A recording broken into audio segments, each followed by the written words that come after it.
Yeah, hello guys. Welcome to iitiansgateclasses. Am I audible? Those who are watching this session, please respond quickly. Am I audible? Yeah, yes, sir. Yeah, thank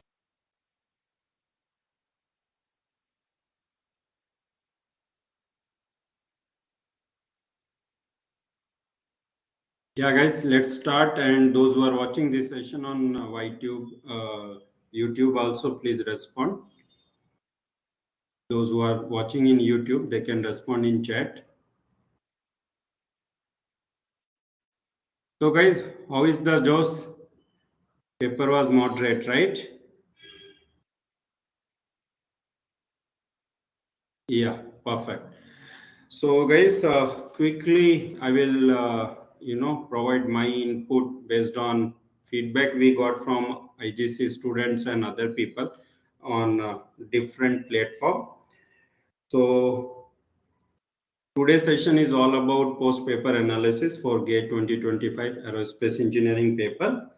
And level of paper, guys, based on many feedback, guys, paper was not tough. It was more of easy to moderate. Okay, some of you may have felt tough, but paper is not tough. You can say more of moderate, and some people felt easy also. So that is the level of paper this year. Last year paper was very easy. This year it is not so easy, but it is not tough at all. Okay, because I have gone through questions of strength of material, which is my subject, vibration and thin wall structures questions. I can say Sam. There are many questions this year, guys, from mathematics. So if you see the weightage, there are 10 questions always for aptitude, which is there. Then this time, Mithilesh sir, there are more questions from mathematics. Like you have seen that mock exam, it is replicating here. So around 12 questions, 11 to 12 questions, I'm pretty sure is from math, and it is close to 17 marks. And aerodynamics also this year, there are more questions, 12 questions from aerodynamics module, which has three subjects like aerodynamics, then gas dynamics, and basic fluid. Okay, guys. And structures module, of course, not many questions, but it's still around 9 to 10 questions. When exact questions, we can say when we get response it. Propulsion module also around 9 to 10 questions are there. But flight mechanics module, like mathematics, this time it is 12 questions, and they asked questions from both part, performance, aircraft performance part, around 8 questions, and from aircraft stability part around 4 to 5 questions. Okay, so this is in rough about weightage. And space dynamics, this year only one question, and that is also a bit tricky question, not as usual like last year. So guys, is it clear everyone, those who are watching this session, the kind of paper it is? So more of it is evenly distributed paper among whole syllabus, but they have given more emphasis on mathematics, and you can say aerodynamics and flight mechanics module. Is it, are you guys agreeing on this? Those who are watching session, quickly guys respond. Bhavika, Ankita, Priyanka, Parnav, share about mathematics, because we have the collection of questions which are already there. We are going to solve at least around 10 questions. Okay, so mathematics, and we teach also for many hours in IGC mathematics seriously, and that too we starts from start always for any batch. So thank you, Mithilesh sir, for your evergreen support every year, and definitely this year IGCN should make difference. Yeah. Want to say something, Thank sir? Thank you, sir, for the brief overview about the paper. I also looked Yeah. into the mathematics questions, and this time I agree with you. The level of the question was not so tough in maths as well. It was like moderate, few questions very easy, um, and most of them were of the moderate level. Yeah, and yeah, we have almost like 10 questions, and yeah, we will solve today. Yeah, sure. Thank you, sir. So quickly, I will go further. So what should be the good attempt? So if in this paper, if you have attempted 60 plus questions, then it is excellent attempt. And if you have attempted 55 plus, it's a very good attempt. Okay, in this paper. And if you guys have attempted 50 plus questions, then it's a good attempt. You should get with this attempt reasonable good two-digit rank, 50 plus question. And again guys, it's not all about attempt, accuracy will matter most. And then guys, many people, you guys will see those who have attended between 40 to 50 in this paper. So for them it will be competitive, rank marks and in terms of results. And then there will be also candidates who might have attempted between 30 to 40, and they may increase the average marks. Okay, because since the paper was moderate, so there are many questions which are easy questions, so that will increase the average marks, and in that way the cutoff will be higher than tough side paper, or gate score may be lower against obtained marks. So what will be expected cutoff, it will be around 28 to 30, here and there plus minus, but not below 28 mostly. Okay, for general. And for OBC it should be 26 plus minus, and SCST 20 plus minus. I have checked the previous moderate paper, which was 2020 paper. So in 2020 paper, the cutoff was around 27 marks in moderate paper. So since it's a moderate paper, but still it's a easier side, so we can go higher side of cutoff. And guys, I can give more update on cutoff when we start post gate guidance after response it comes out, and IGC prepare its own key and we get marks from IGC students. Thank you guys. So any other doubts, if you guys can ask about paper quickly. And we are going to start our 2026 online coaching batch 1, which is our Feb batch from Feb 23. If you guys are looking for long term excellent support, you guys can contact us on this given number. And these are the features in brief for our course. And these are our contact details. Be free to reach, and you guys can always follow us on different social media platform. Okay, for support from IGC, which are freely available supports like daily quiz, many lectures, all PYQ solutions, and many other updates. Thank you. So now Mithilesh sir, without investing more time, I will hand over you. I'm making you presenter. So now you can share your PPT, and let's start questions. We will discuss all those detail like gate factor and all during first post gate guidance session. Once response it comes out, and we share our key and we get marks from IGC students. Thank you guys. Yeah. Okay, thank you, Dinesh sir. I will start Please sharing my share screen. your. Yeah, please. Yes.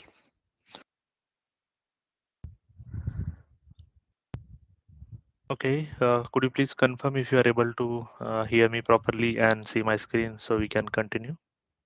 Yeah, yes, right, sir. Thank you, sir. Okay, so let's start solving the questions from the engineering mathematics. And yeah, the first question we have is from the limits continuity differentiability topic. Limit extends to 0, 1 minus cos of 2x divided by the x square. In this question, you can clearly see if I put the value of x in the numerator as well as in the denominator, I'll get the 0 by 0 form. because cos 0 is 1, so 1 minus 1 is 0 divided by 0. So whenever we have indeterminate form, which is 0 by 0 or infinity by infinity, we apply L'Hospital rule. So can apply the L'Hospital rule here and further solve it as limit x tends to 0. Differentiation of 1 is 0. Differentiation of cos of x is minus sin x. So minus minus become plus. You can say sine of 2x into 2 divided by 2x. You can cancel out 2. Either you can apply at this point, again, you can try to put the value x is equal to 0. You will realize you will again get 0 by 0 form. At this point, you can again apply L'Hospital rule, or you can do the simplification as well. Yeah, maybe I will show you how we can simplify it. You know, sine of 2x is 2 sin x cos x, and you can divide with x. And we know limit x tends to 0, sin x by x is 1. Okay, that is a simple evaluation. And then if you try to put the limit in this case, you can easily say 2 into limit x tends to 0 sin x by x, and you can also do the same for limit x tends to 0 cos of x, and cos 0 is 1, and this is also 1. So 2 into 1 into 1 is 2. So answer for this question is 2. Either you can solve it like this, or you can again apply the L'Hospital rule and get the same answer. Any doubt in this question? Okay, I will proceed to the next slide. Yeah, so this is the question we have from One the. request, you can always ask for confirming is this question is correct, just to make sure Yeah, whatever we have. Yeah, please continue. yes, okay, sir. um, let's start with the second question. This is from the differential equation topic. So half of dy by dx plus y by x is equal to 1. So we can rewrite this equation as dy by dx plus 2 by x times y is equal to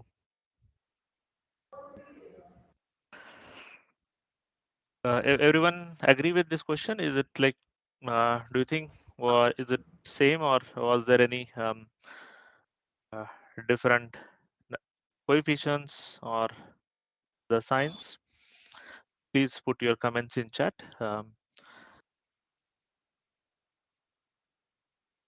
Yeah, so we can clearly see this is kind of a linear differential equation. How the linear differential equation looks like is dy by dx plus p of y is equal to q. So these equations are comparable, and you can solve this problem by the rule of linear differential equation.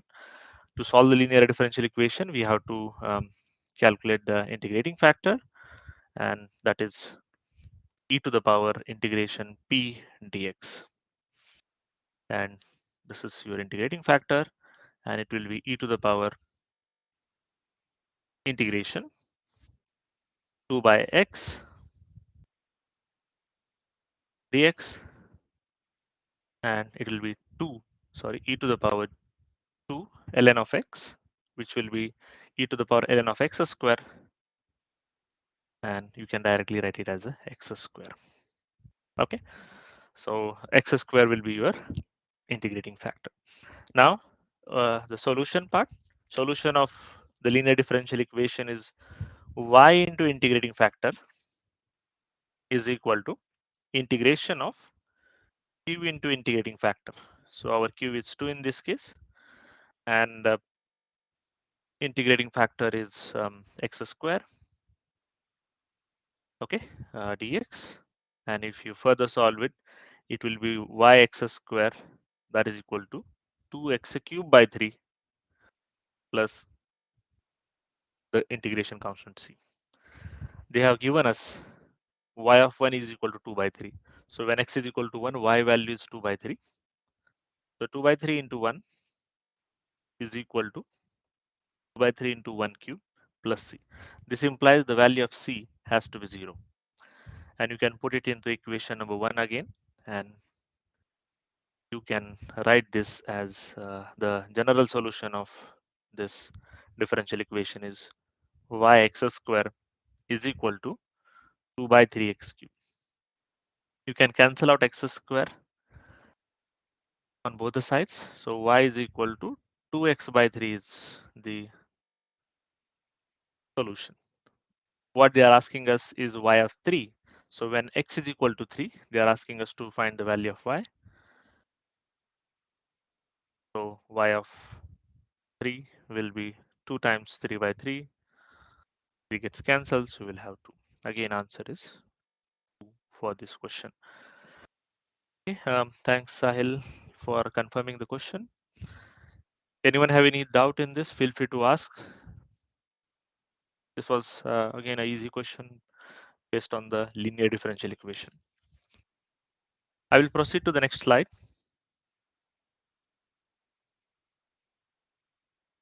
Yeah, the next question is from the Newton-Raphson method, numerical methods topic. If you look into the previous year questions, this is the one of the method which they regularly ask, and we highlight it every time while teaching this subject. The question here is they are asking us to calculate the first iteration. So please comment if this question is correct. F of x is equal to x cube minus 17, and the initial value x naught is 2. Okay, so assuming this, we'll solve. F of x is equal to x cube minus 17. How we solve the Newton-Raphson problem is we first create the Newton-Raphson iteration formula, and how the Newton-Raphson iteration formula will look like is xn plus 1 is equal to xn plus f of xn divided by f dash of xn. And if to be more specific, x1 has to be equal to x naught plus f of x naught divided by f dash of x naught. So I should also calculate f dash of x, that is 3x square. And now we should calculate the f of, because x naught is 2 and f dash of 2. F of 2 is 2 cube minus 17 is minus 9, and f of 2 is, sorry, f dash of 2 is 3 into 2 square, which is 12. Now the value of x1 from the equation number 1 is 2 minus 9 by 12. Yeah, if you further simplify it, minus become plus 33 by 12. Yeah, 2.75 is the correct answer. Yes, some of you also written the same answer in chat. Thank you for confirming this question. Any doubt in this question, feel free to ask. I will proceed to the next question. Yeah, this is, you can say, from the complex variables topic. So they are asking us to solve a complex function, I plus 1 whole cube divided by I minus 1, where I is root of minus 1. Please confirm if this is the right question. Considering it, I will solve. So we can simplify. Okay, easy. We can just simplify the numerator here because denominator looks already simplified, but there is a scope to further simplify the numerator, right? A plus b whole cube.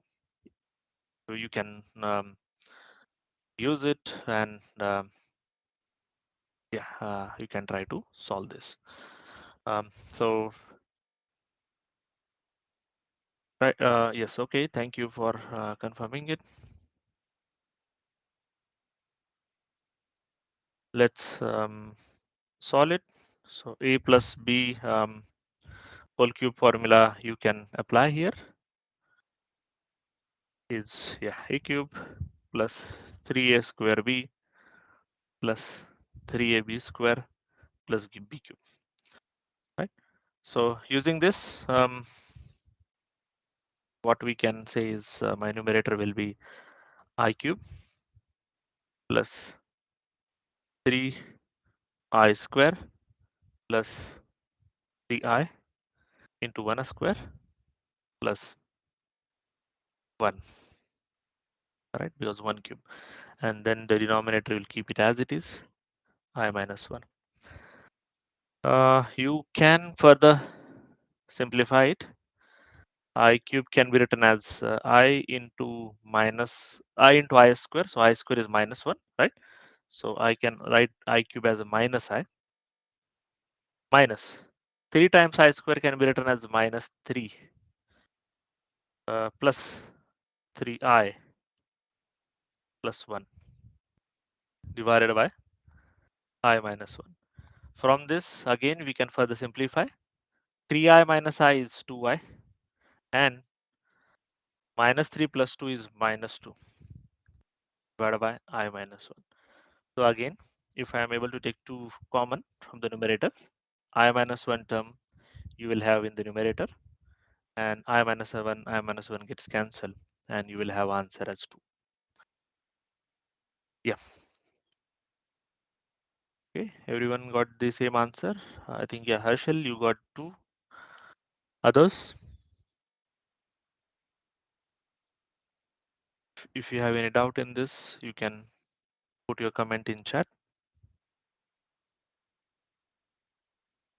Okay, I will proceed to the next slide.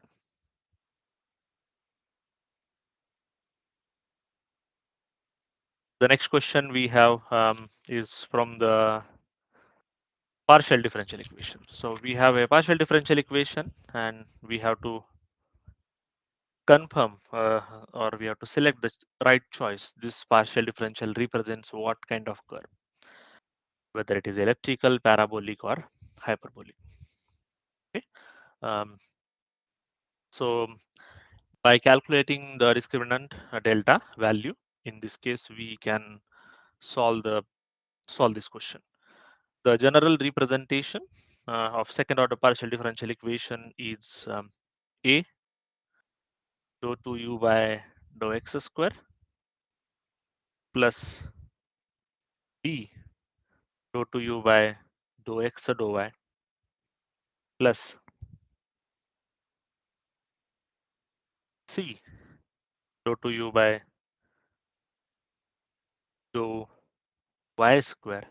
Okay, this is the general representation, and we can clearly see the value of A in this case is 1, the value of B is 4, and the value of C is 1. Correct? And then we can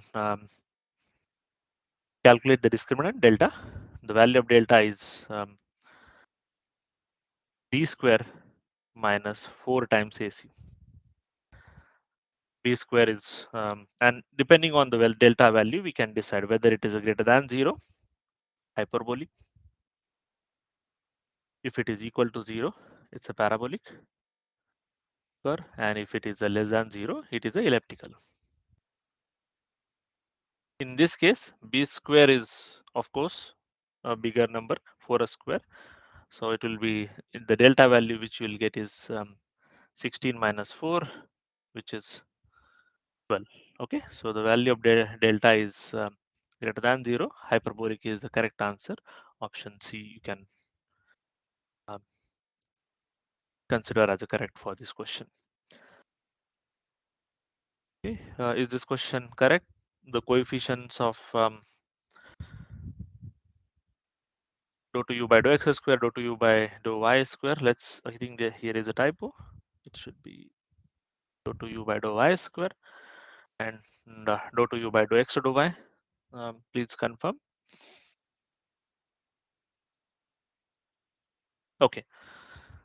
Thank you. Yeah, I think some of you also got the same answer as the hyperbolic. So I will proceed to the next slide. Yeah, this question we have is from the maxima minima topic of calculus.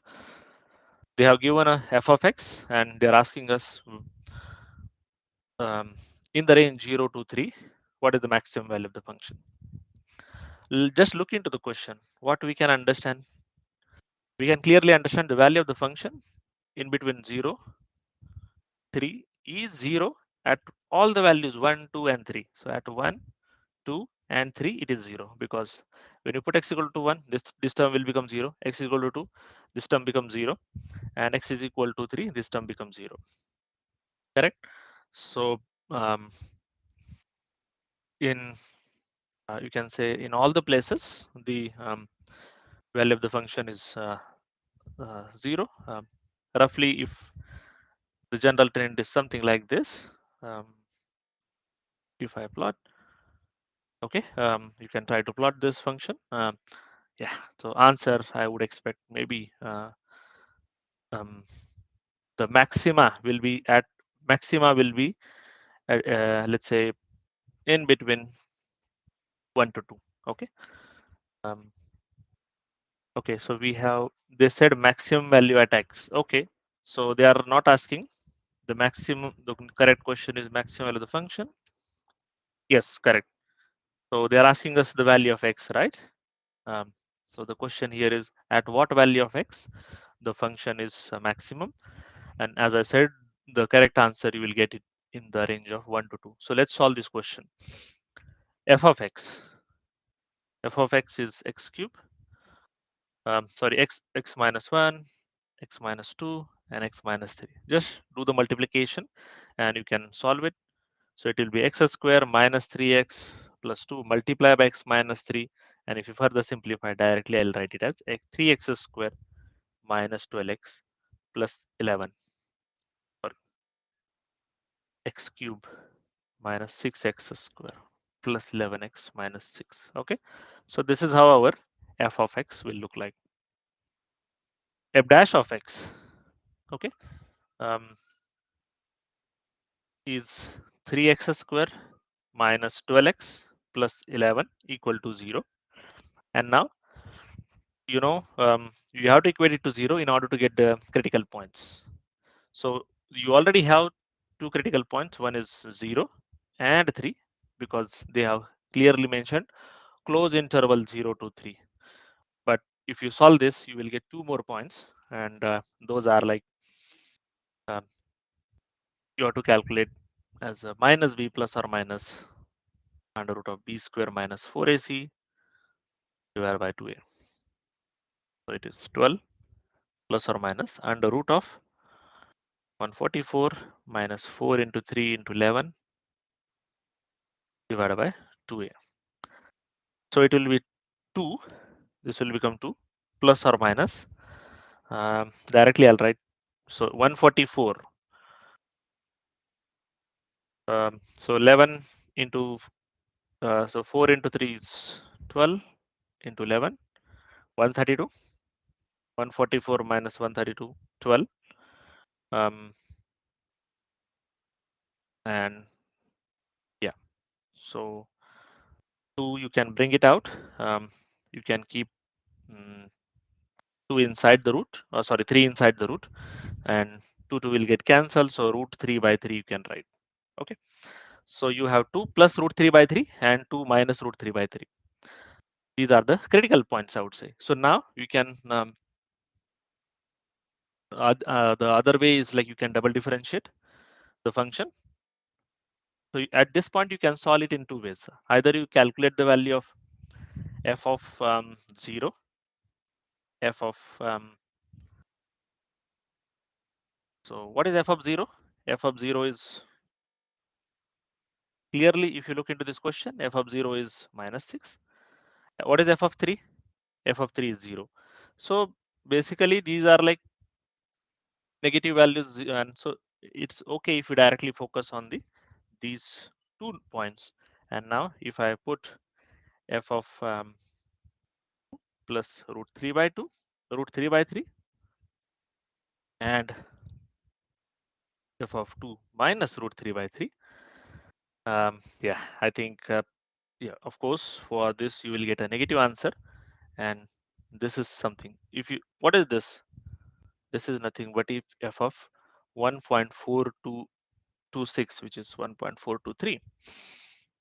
So which is some of you are already typing the answer, and this is your at this particular, this is the point where you will have the maximum value. So 1.423 and the maximum value is 0.38 something you will get. Okay, but here they are interested in this critical point only, so you can directly just by comparing the values of all, you can. So this is negative value, this is also negative value, this is zero value, and for this you will get a positive value, which is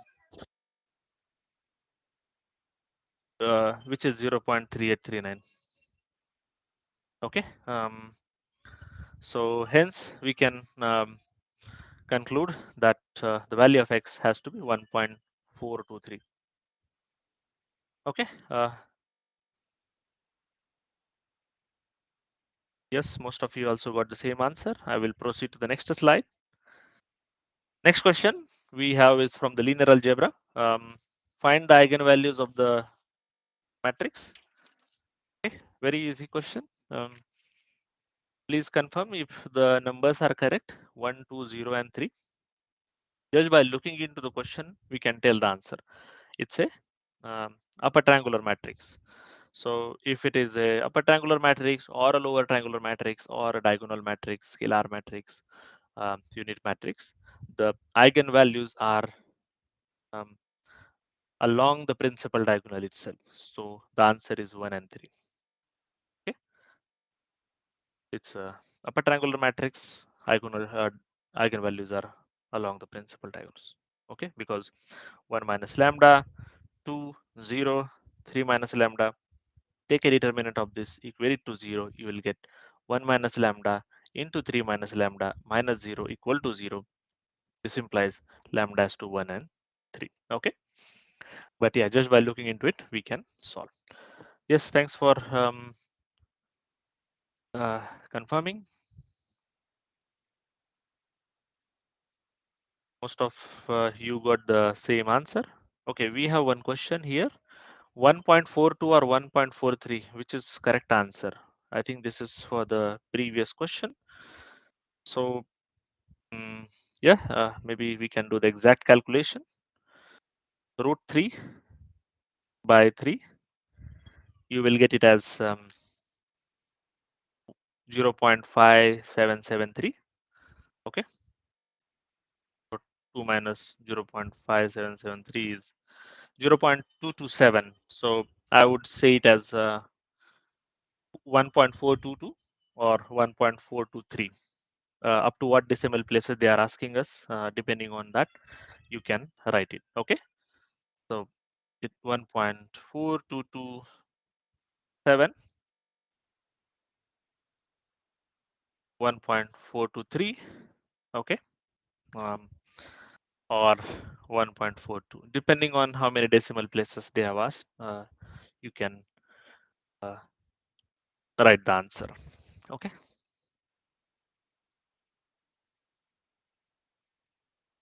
I will proceed to the next slide. Anyone have any doubt in this eigenvalues problem? Okay, I think most of you have answered it. So let's proceed to the next slide. We have another question. This is from the continuity topic, continuity and differentiability topic of the calculus. So a lot of questions from calculus. They're asking us the value of a for the function, and this function is continuous at x is equal to 2. What is the requirement of continuity? Limit x tends to 2 from negative side, limit x tends to 2 from positive side is equal to f of 2. Okay, if this requirement is satisfied, then we can conclude that function is continuous. What is f of 2?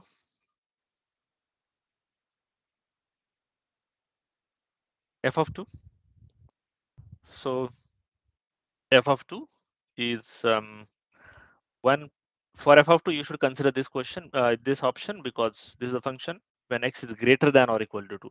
So 1 plus 2 square, and that is y. Okay, so this is phi. Similarly, the same function you should consider for the limit x tends to 2 from the positive side. So limit x tends to 2 from the positive side, 1 plus x square is again phi. So this value has to be phi. So limit x tends to 2 from the negative side, a plus x. You should get the phi answer. So x is equal to 2. So a plus 2 has to be equal to phi. This implies the value of a has to be 3. Okay. Um, yes, correct. So we have to just show that the sum of a plus x has to be 3 when x is equal to 2. So the answer is, correct answer is a is equal to 3 in this case. Yes, Harshil, I think yes. You have correctly answered it.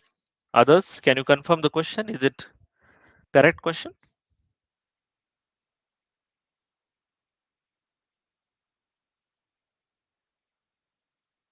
Okay, thank you. Anyone have any doubt? Feel free to ask. I will proceed to the next slide. I think things are clear to you.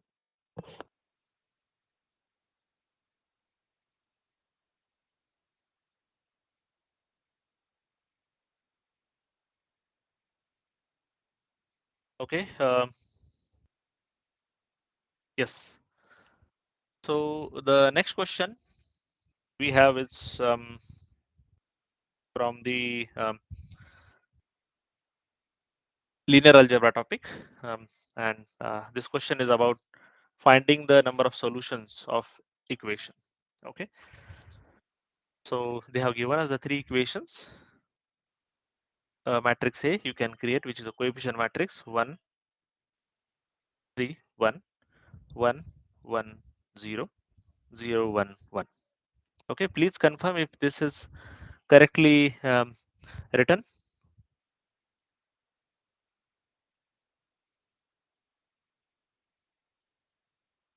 Okay. So okay, we have one comment here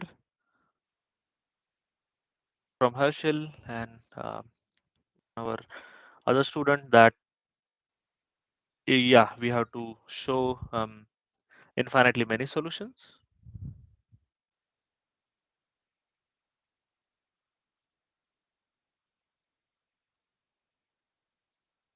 Okay, so maybe then looks like this question is phrased incorrect, not correctly, because at least looking into this question, our coefficient matrix is 1, 3, 1, 1, 1, 0, and 0, 1, 1. And yeah, if you calculate the determinant of this, I think it will be non-zero.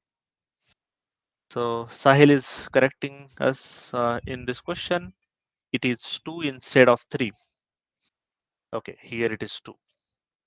Thank you, Sahil. We'll try with that. So let's start with the question. So looking into this question, you can clearly tell that this is a homogeneous system of equation. Homogeneous system of equation, Ax is equal to 0. So if rank of matrix A is equal to number of unknowns, rank of matrix A is less than number of unknowns. Depending on that, you will have either unique solution or infinitely many solutions. You cannot have the no solution in this case, right? Then we can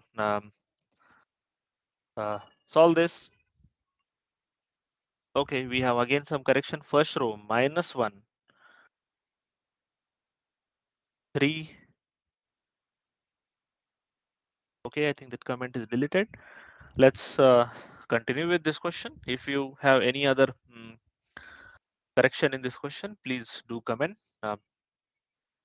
So let's try to, so you can solve this with the two ways. Either you can calculate the determinant, and based on that also you can tell. So infinite solution means determinant of the matrix is 0 and determinant of the matrix is non-zero. So either you can calculate the determinant or you can calculate the rank. So yeah, let's calculate the rank. So I will do the row operation. R2 is equal to R2 minus R1. So based on it, this will be 1, 2, 1, 0. Third row remains as it is, 0, 1, 1. So the second row is going to change. 1 minus 1 is 0. 1 minus 2 is minus 1. And 0 minus 1 is minus 1. So you can clearly see row number 2 and 3 are proportional. Okay. Then we can say that when after doing the operation, R3 is equal to R3 plus R2, we can write this as 1, 2, 1, 0 minus 1 minus 1, 0, 0, 0. Okay, so we can clearly see rank of the matrix A is less than, is 2 basically, and is less than the number of unknowns 3. Hence we can have the infinite number of solutions in this case. Okay, so yes, here the correct value has to be 2.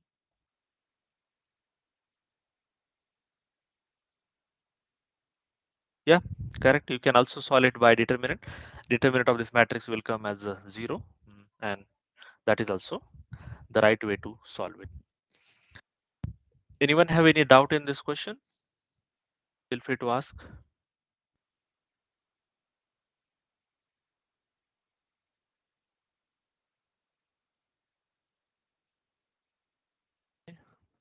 Students who join on YouTube. Okay. Then I will proceed to the next slide.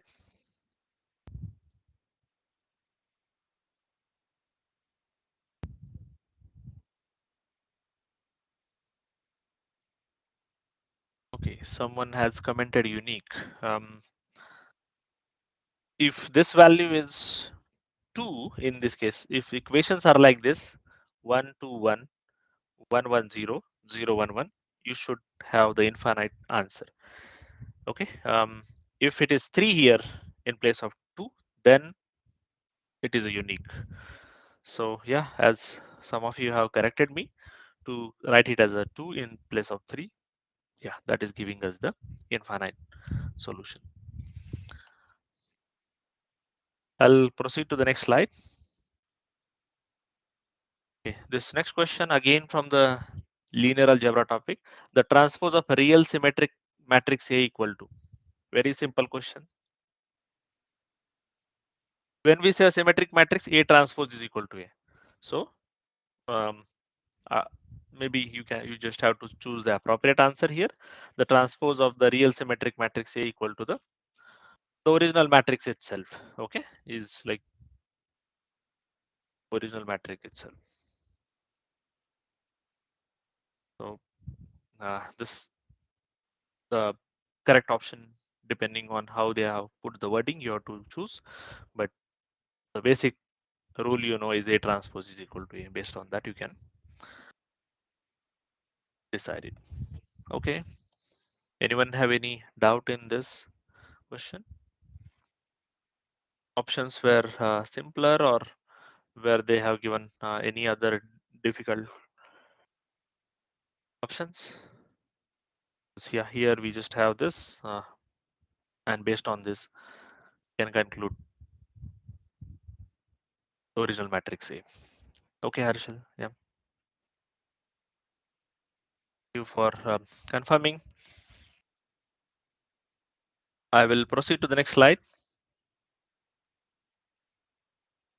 Yeah, so this is one last question we have, but for this there is no complete information available.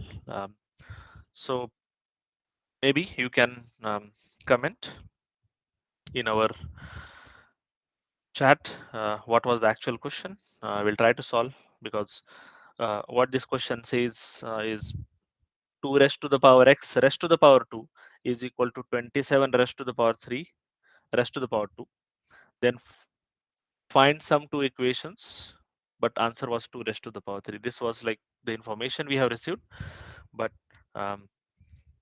yeah, this is not sufficient information available to solve this question. So if you have any information on top of it, just put it in our chat. We can make use of it to solve it. Maybe I'll wait for a few more seconds.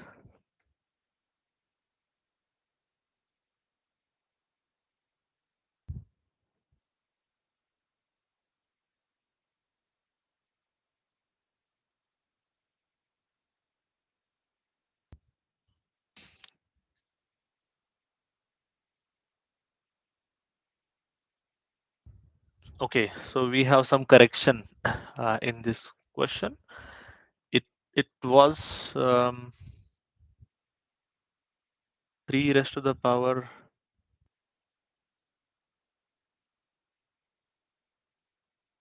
um, 2 raised to the power. Okay, 3 raised to the power. So someone is correcting us.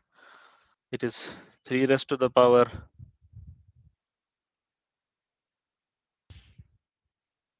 x raised to the power 2 is equal to 27 raised to the power 3 raised to the power 2.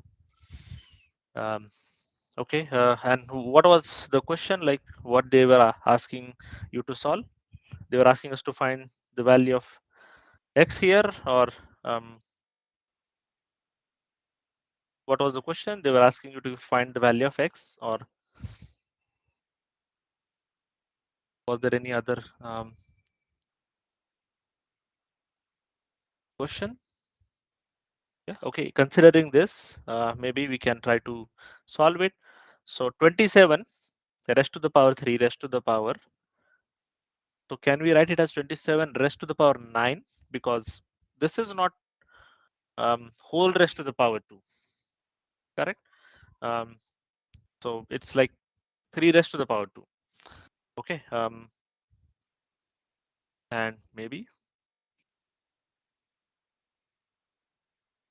3 raised to the power 3.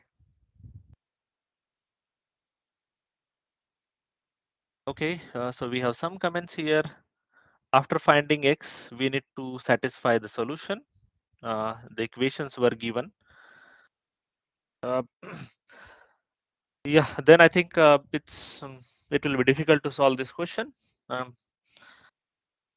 Yeah, so I will just show you the approach here, and because we don't have the given equations. Okay, so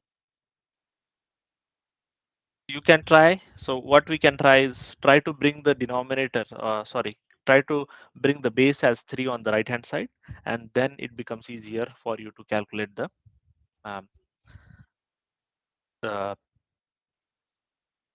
the value of x. Okay, what was the value of x you got? So 2 raised to the power 3, 7, and here it is 3 raised to the power x square. Okay, so you can say again here I whether think it is x. I Yeah, think so we can skip this because there are different version on this. Okay, what was correct. actually this question? Yeah.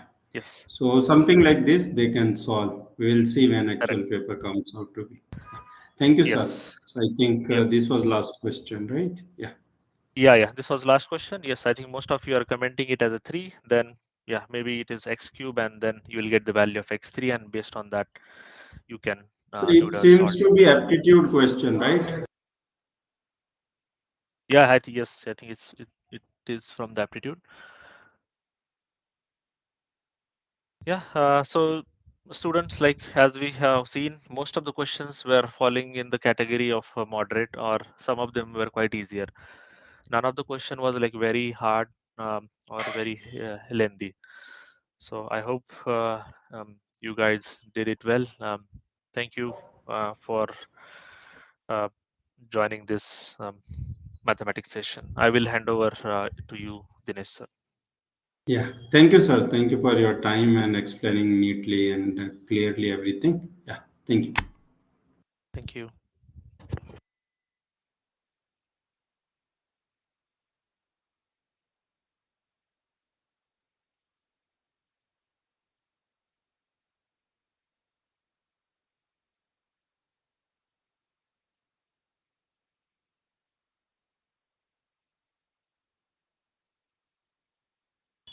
So, guys, next we will go quickly through aptitude questions. Okay, and then we will start aerodynamics. So, only four questions we have from aptitude.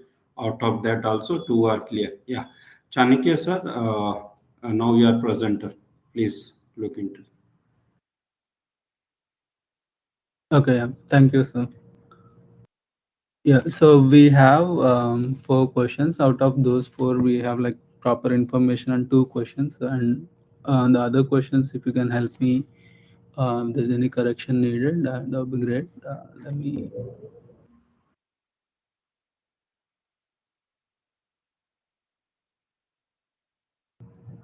Yeah, so this one. So this is a English related question. So courage and bravery are related.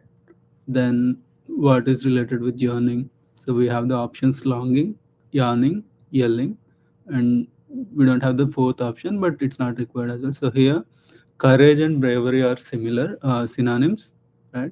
So we need to find the word that is synonymous with yawning.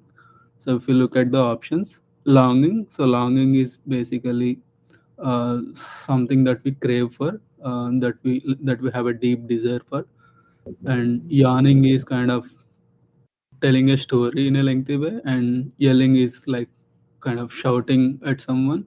So yawning in the question is more related to having a deep desire for something. So all of you are like yearning for a good rank in gate, right? So and you can replace yearning with a longing as well. So option A is the correct option here. The correct option is option A.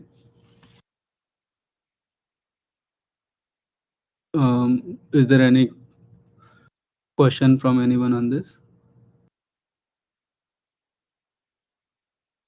Or do you think the options are correct, or any clarification? I think option seems to be correct. Instead of earring, it is yawing. What is yawning? It is yawning.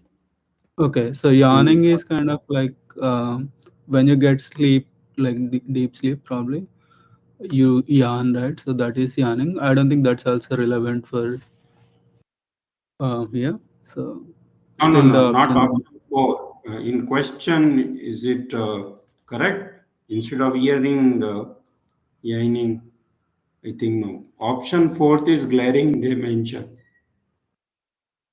Okay, glaring. so you're saying here it is yawning. Okay, okay. So I think Yeah, I Nitish think is saying. somebody Yeah. saying question is correct. So if this is yearning, then longing is correct. If this is yawning, then we need to find something that is related to an activity. Like yawning is kind of, yeah, yawning is something that you do before you sleep, right? Like opening your mouth, that kind of thing. So glaring is also looking at someone, like it's not related to yawning. So if the question is correct, then longing would be the correct option. And if yawn is the like if you have to find out similarity with yarn, I don't think any of these options make sense even then. So Okay, fine. No issue.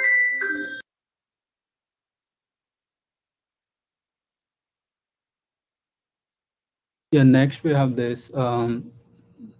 Dr. Divya checks patients and earns 1,000 times x minus zero point 0.2 per rupees per shift, where patient is x. Calculate the average amount she earns in 100 shifts, right? So we need to find out the average, and because there are different number of patients and different number of shifts, this is kind of a weighted average problem. So we need to find out the weighted average of, uh, I'm assuming this is the correct, so then we can proceed with finding the weighted average. So average is basically sum upon a count. So we need to find the total sum in the numerator and count in the denominator. Uh, Dinesh, sir, can you give me access to the mobile version? I'll be annotating on the iPad. So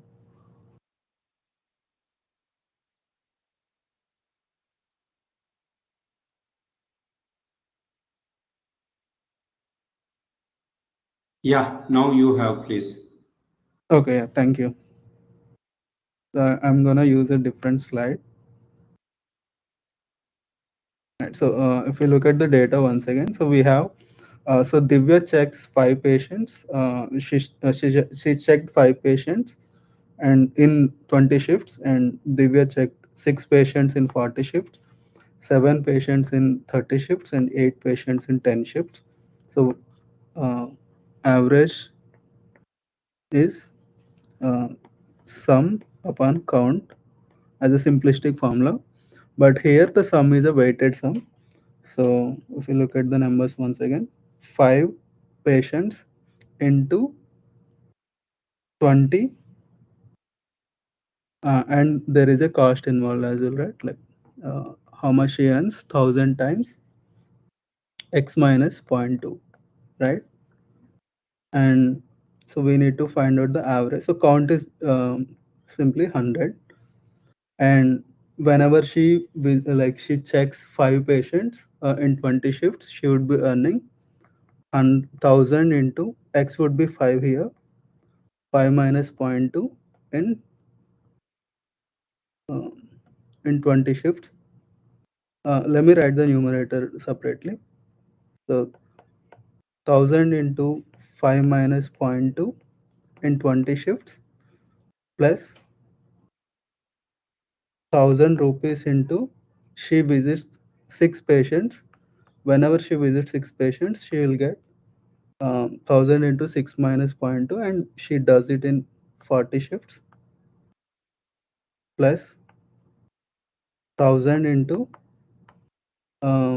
if you go back, um, 7 patients, so 7 minus zero point 0.2 here, right? So it's just a 7 minus zero point 0.2. We don't need to write this in the examination, but just wanted to make sure you follow this.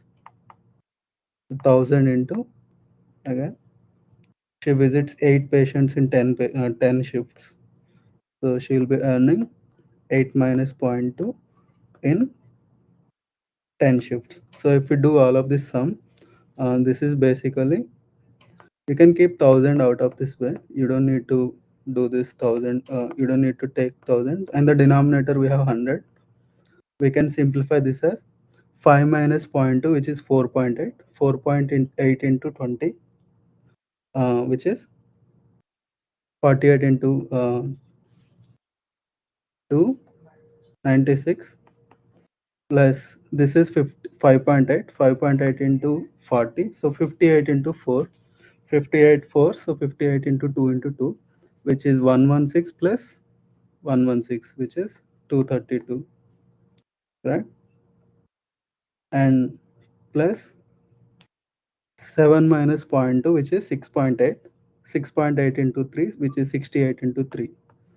68 into 3 is 180 plus 24, which is 204, and plus 8 minus zero point 0.2, which is 7.8, into 10 is 78. So if we add 96 and 232 and 204 and 78, this is 1000 by 100 is 10, and if we do the summation, 96 plus 204, which is directly 300, 300, 500, 532, 532, 540, 540 plus 70 is 610. 610 into 10, which is 6100. You don't need to focus more on these sums. This is simply a mechanical calculation, but the idea is average is total sum by count of the shifts, right? So in 100 shifts, she is earning 6100 rupees per shift. if you take the total. So total she would be earning 6,100 into 100, but that's not required for this. But the answer here is option C. Correct? Were you able to get the correct answer in your exam?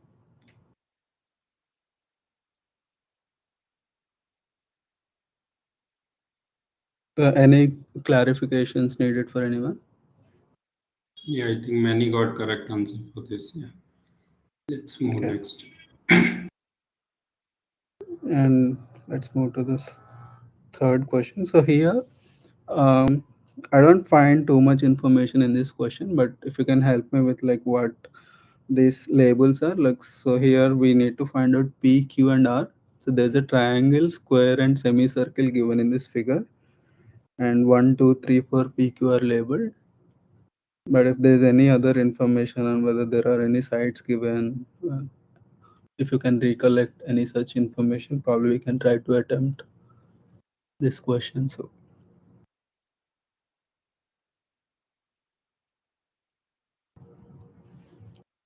does anyone recollect anything related to this question?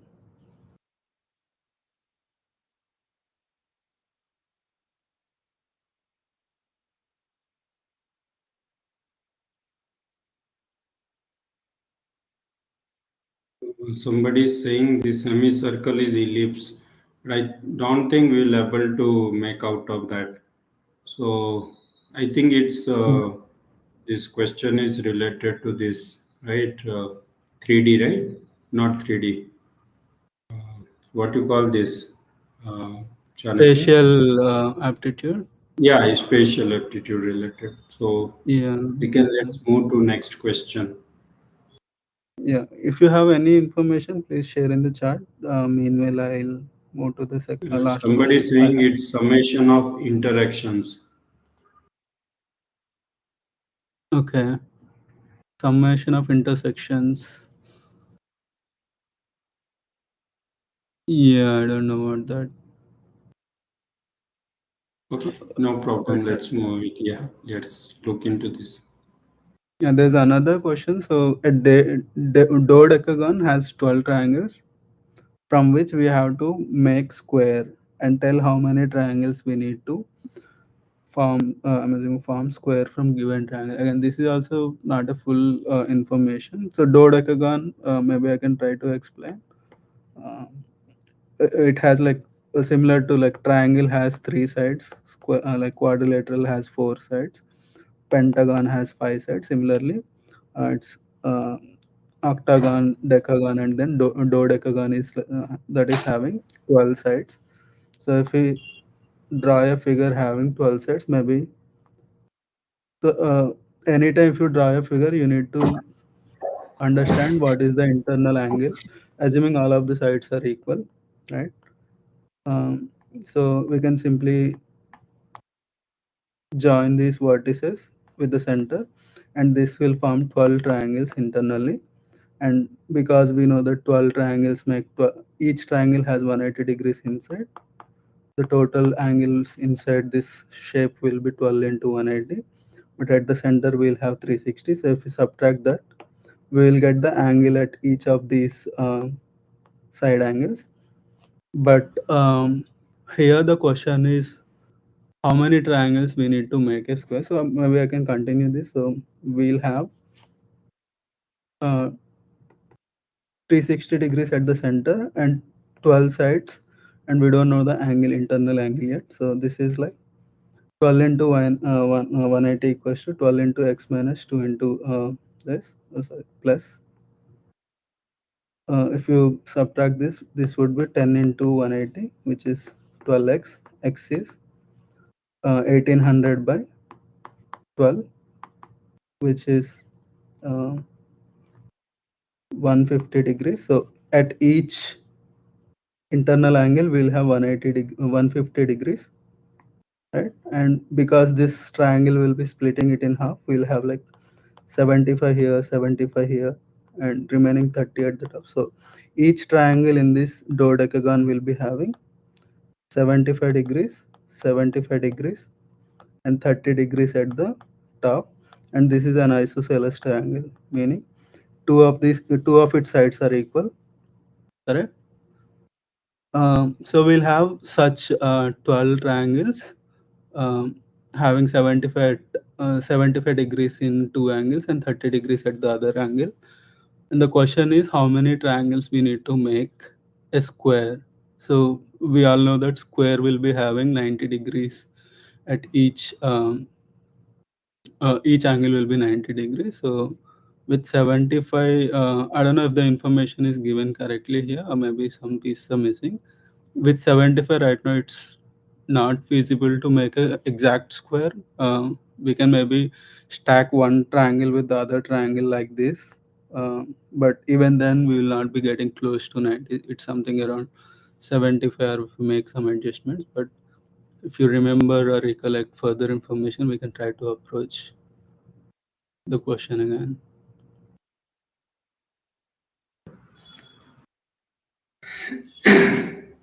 Yeah, I think it right. So guys, I think we need more clear questions to solve for aptitude part. So let's move to next, section aerodynamics, which is like favorite for many people, aerodynamics and gas dynamics. So I think Chanakya, thank Yeah. you for your input and support. So Yeah. let's move to Thank last you. slide and then we will make next section live. Yeah. Yeah, Thanks, thank everyone. you.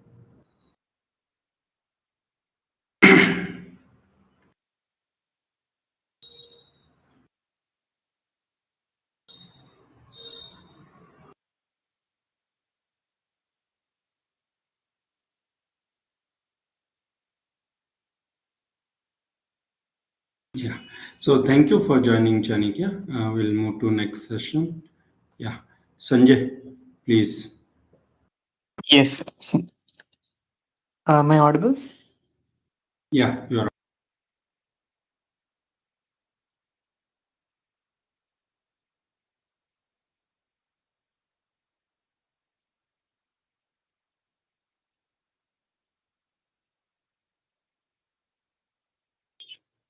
Yeah. Guys, can you confirm if the screen is visible?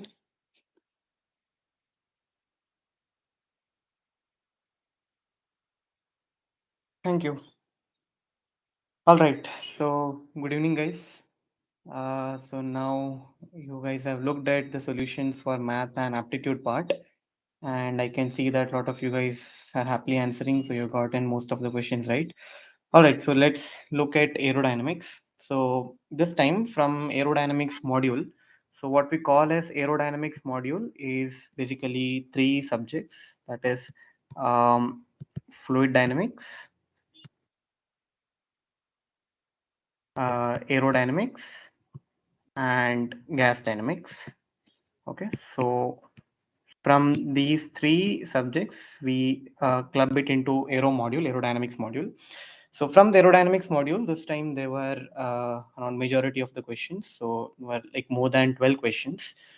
So we have few questions here based on the memory. So let's look at them, and once we get the complete paper, we'll release the solutions for other questions as well. Okay, so let's get started. We'll see the first question here. So it was given that lift per unit length over a cylinder L dash was 6 Newton per meter. Density is given to you as 1.225 kg per meter cube, and the free stream velocity is given. What is the circulation? Gamma naught. So this is definitely a question from the rotating cylinder. Potential flow over a rotating cylinder. Okay, so you are given the lift per unit span, which is 6 Newton per meter. The density is given 1.225 kg per meter cube, and velocity is given as 30 meters per second. Okay, So how will you relate these parameters with the circulation gamma? So if the cylinder is rotating, then it must have a circulation which is related to the lift produced on the cylinder per unit span. So can you guys tell me which is that theorem that relates these quantities? Yeah. How do you relate between density, velocity, lift per unit span, and circulation? Guys, those who are watching the session can answer.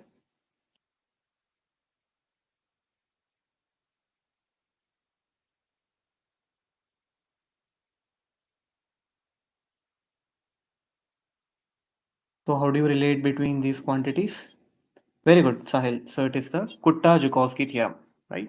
The popular Kutta-Joukowski theorem, it says that lift per unit span is directly proportional to circulation, or which is the product of free stream density, free stream velocity, and the circulation over the cylinder.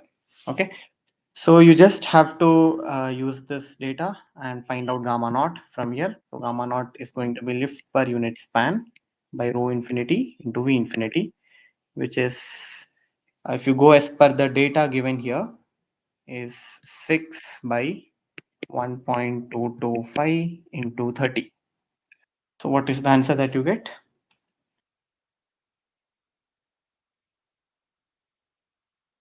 So you get 0.163. Right, and circulation is in meters square per second. Okay, so can people confirm if this was the actual data given?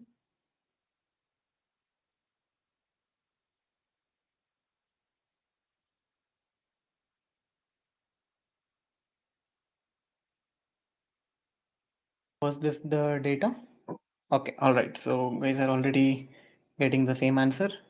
So it should be 0.163, and you can write the answer to the decimal places as mentioned. All right, so this was a very easy question, very straightforward one. Let's move on to the next one. Any doubts? Okay, we'll move to the next question. Yes, so we have this question. This is from gas dynamics. Supersonic wind tunnel with given reservoir data. So the reservoir conditions are given for a supersonic wind tunnel. So you are given the pressure and temperature, which is in the reservoir, which means these are stagnation quantities. So let's draw a supersonic wind tunnel. So you have the reservoir first, and then you have a CD nozzle, which expands the flow to a supersonic flow in the test section. And then you have a CD diffuser, which again slows it down to subsonic speed in the divergent part. Okay. So this is a setup of a supersonic wind tunnel. Okay. And you have this reservoir, which has P naught and T naught as given. Okay. Which is 1 MPa and 800 Kelvin. Now the question is, if the reservoir pressure and temperature are changed to some different values, where the stagnation pressure is changed to 3 MPa and the stagnation temperature is changed to 200 Kelvin, how does the mass flow rate change? So basically you need to find out what is the relation between mass flow rate and these quantities P naught, T naught, and the gas properties. Okay. For that, you need to understand, we know, of course, mass flow rate is related to these quantities, but you have a CD nozzle here, right? You have a CD nozzle which expands the flow to supersonic speed. So if this nozzle expands the flow to supersonic speed, and because it's a supersonic wind tunnel, you get a supersonic flow in the test section. So the nozzle is going to be choked. Okay, the nozzle is going to be choked. So the area at the throat can be called as A star. Okay, if the nozzle is choked, we know that for a choked nozzle, we already have a ready-made equation for the mass flow rate. You can always calculate it from rho star A star into V star, right? Which is the star quantities at the throat. Okay, this will give you the mass flow rate. But when you simplify this, we already know that the mass flow rate is equal to P naught A star by root of T naught and into a function of R and gamma, right? So this is how you write the mass flow rate is, right? Yeah, they mention they are same. I did not get Sahil. What are you trying to say? So we have the mass flow rate, which is proportional to P naught A star by root T naught. Okay, and then you have function of the gas properties, which is R and gamma. So so you are just changing the reservoir conditions while keeping the gas as the same. So the gas does not change, hence the gas properties does not change.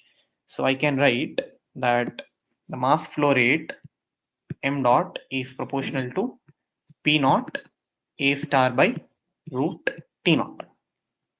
Okay, and you are also not changing the geometry of the nozzle. So the A star also remains the same. So you can just write this as mass flow rate is proportional to P naught by root T naught. Okay. Now you have two cases, right? So I can write m dot 1 by m dot 2 as P naught 1 by P naught 2 into root of T naught 2 by T naught 1. Right? From this relation, I can write like this. Now you just have to substitute the values. P naught 1 is 1 MPa, P naught 2 is 3 MPa. Okay.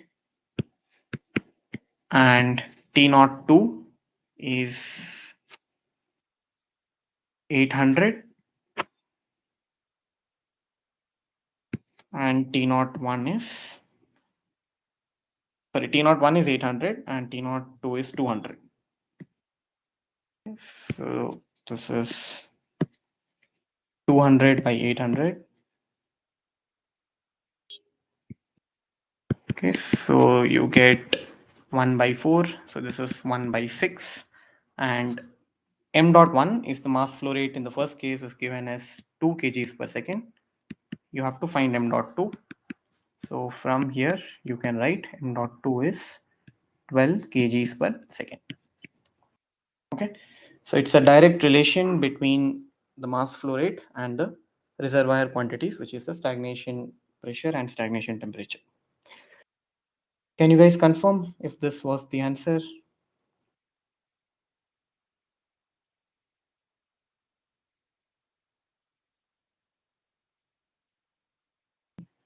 Yeah.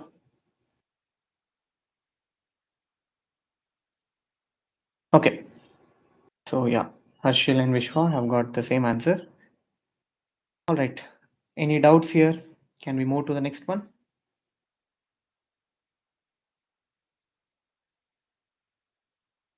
Okay, let's move to the next question. Yeah, this is a very straightforward question from NACA nomenclature. It says in NACA 4415 aerofoil, the maximum camber of the aerofoil is dash. So what is the maximum camber of the aerofoil from this information? So you know when you have a NACA 4-digit series, so here we have NACA 4412. We know the meaning of each digit in the nomenclature, right? So we know that the first digit tells you about the amount of camber. So how much camber is present in the aerofoil, how much is the maximum camber in hundreds of chord, right?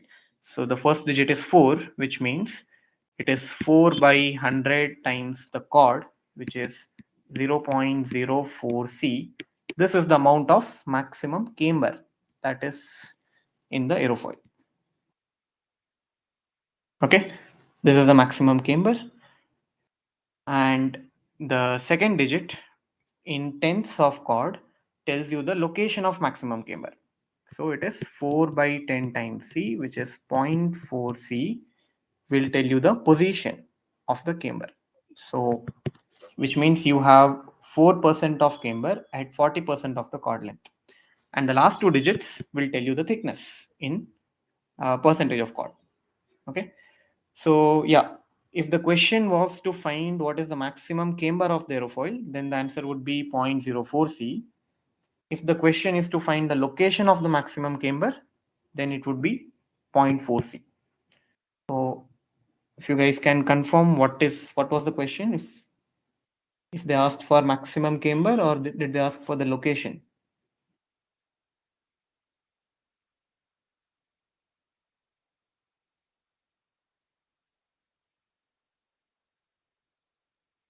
So I hope you understood from the meaning of the nomenclature. You will see once the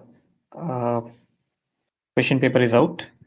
Okay, but if the question is maximum camber, then it would be 0.04 C. If it is position, then it would be 0.4 C. Okay. All right. If it is location, then it has to be option A. So this is a very straightforward question, right? And a very expected question, because NACA nomenclature is the first thing that we study in aerodynamics. Okay. So let's go to the next one.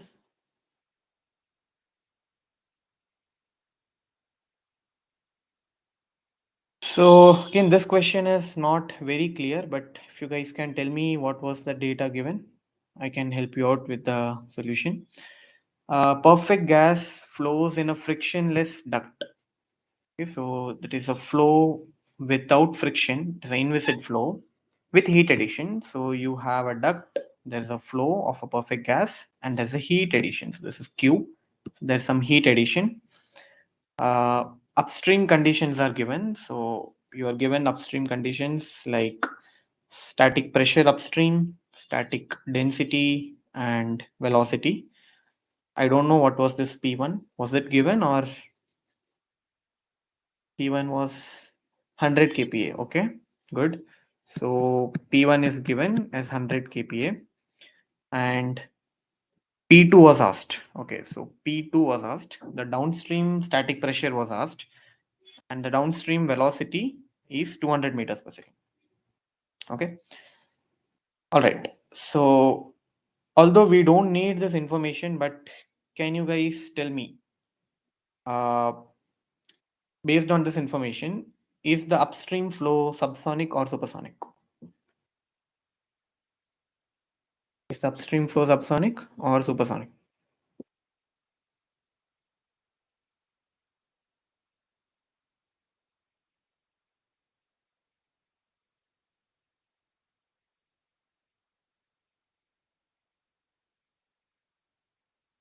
Yes.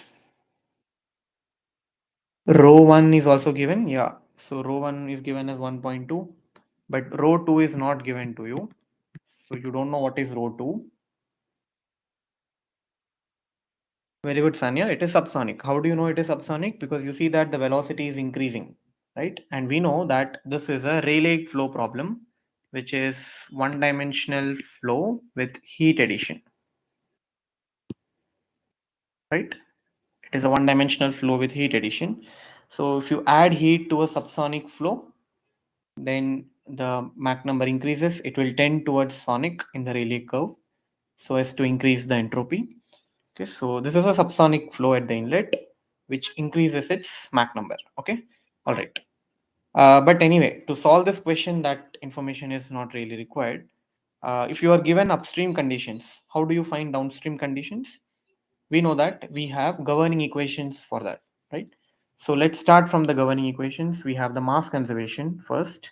So you can write rho 1 V1 is equal to rho 2 V2, assuming it is a constant area duct. Okay, I think that would be mentioned in the question, whether it is a constant area duct or not.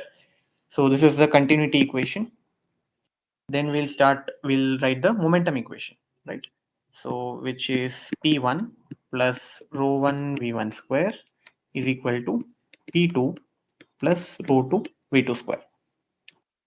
Okay. See, although you are adding heat to the flow, but it does not affect our continuity equation or the momentum equation, right? It only affects the energy equation because heat increases your stagnation temperature, which appears only in the energy equation. So we need not bother about it. So you know rho 1, you know V1, you know P1, okay, and you know V2. How do we find P2, right? So from the continuity equation, we can find rho 2, right? We can find rho 2 from the continuity equation. And once you find rho 2, you can just substitute it in the momentum equation here and you can directly get P2. Okay, so let's do that. So instead of finding rho 2, I'll just eliminate rho 2 over here. So I can write P2 as P1 plus rho 1 V1 square minus I'll write rho 1 V1 into V2. Okay, so just multiply the values. This is 100 kPa, so this is 100 into 10 power 3, 1.2 into 100 square minus 1.2 into 100 into 200. So what do you get if you just solve this?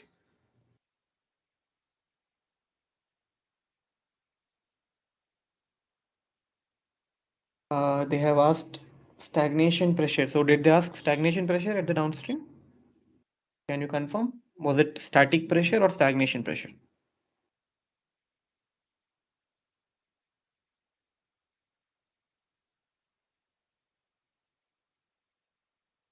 So I think it should be the static pressure, because if they have asked stagnation pressure, then you need downstream Mach number, okay, which you cannot guess it from the given information because there is a heat addition. You need to know the amount of heat added to find the downstream Mach number, and there is also stagnation pressure loss, right?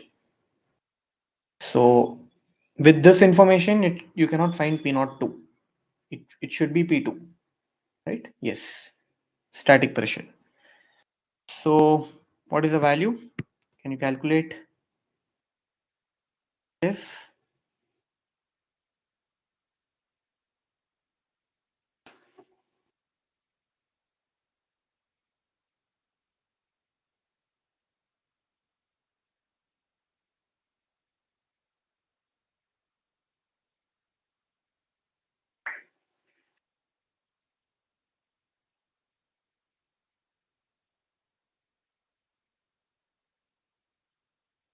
Okay, so what do you get from here? You get 88,000 Pascal. So which is in kilopascal, 88 ppm. Okay.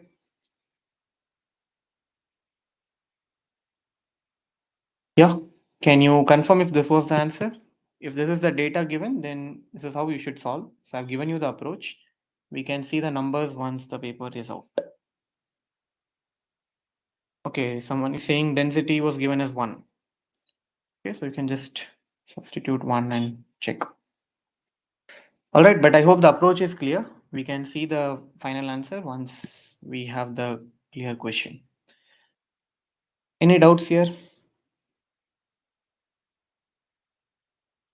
So although this is a Rayleigh flow problem, you don't need any information concerning Rayleigh flow. You can directly solve this using governing equations, right?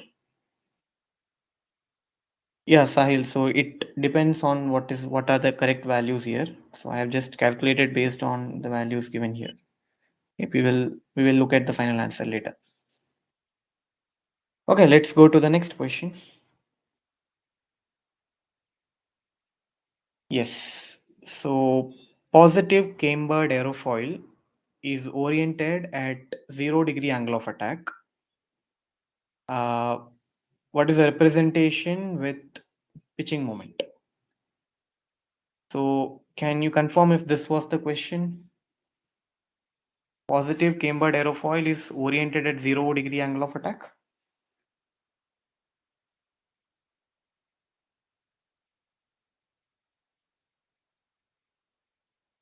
Was this the question, guys?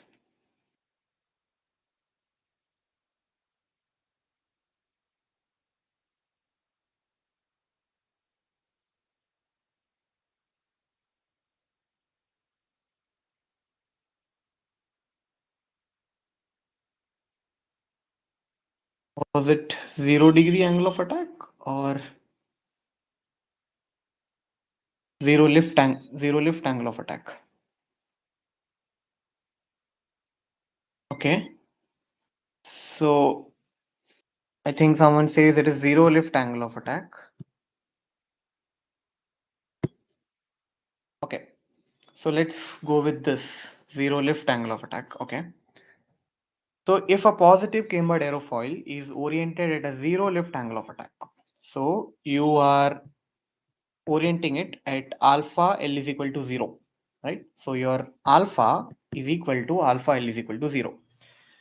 What is the representation with pitching moment? So how does the pitching moment look like, right? So I think this was kind of the question. So can you tell me, if you take a positive cambered aerofoil and if my angle of attack alpha is equal to zero lift angle of attack, what happens to the lift? What happens to the lift, or rather what happens to the CL, the lift coefficient?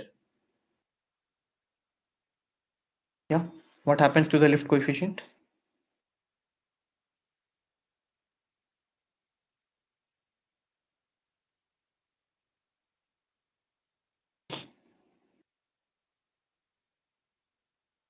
Zero.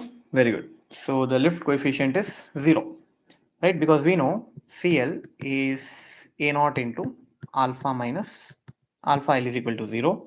So if your angle of attack is equal to 0 lift angle of attack, the lift is going to be 0, which means this aerofoil is not generating any lift. Okay. And we know if it is a positive cambered aerofoil, for a positive cambered aerofoil, the zero lift angle of attack is always negative, right? How do you know? From the lift curve, right? From the CL alpha curve, you know that if you draw for a positive cambered aerofoil, the zero lift angle of attack is always negative, right? Which means you have oriented your aerofoil at a negative angle of attack, which is equal to the zero lift angle of attack, right? So it is going to be something like this. Sorry.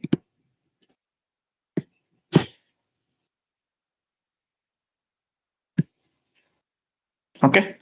So this is kind of going to be your alpha L is equal to 0. Okay. So it is oriented at negative angle of attack. So this would be the orientation of the aerofoil. And the second question is, how would be the moment? How does the moment look like? So, so what was the exact question? Did they ask moment at aerodynamic center, or moment was asked at which location? Yes.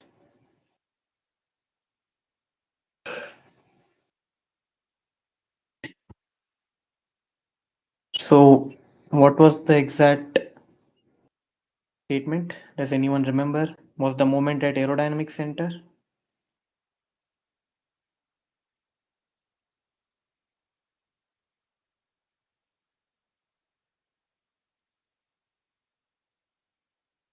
Correct diagram representing the scenario.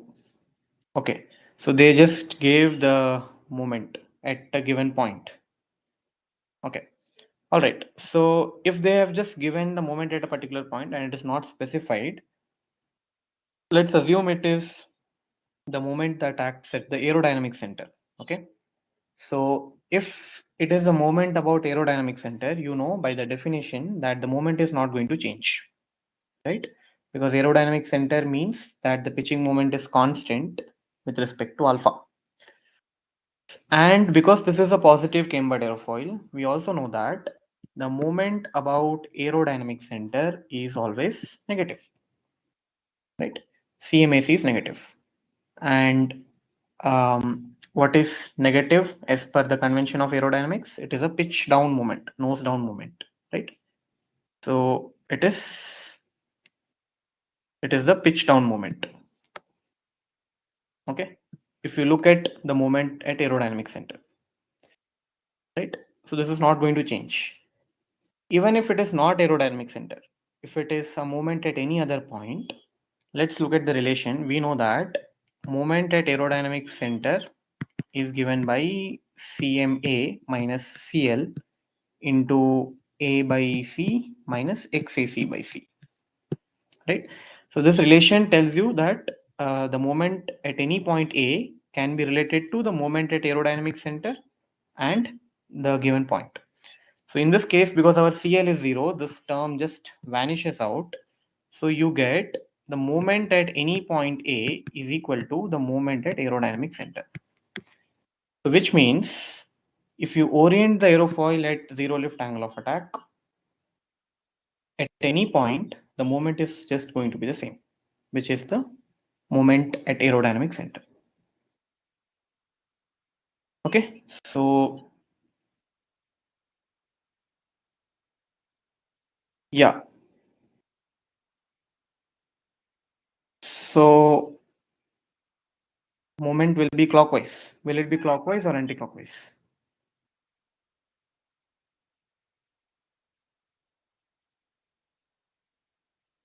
So what is our convention for the moment?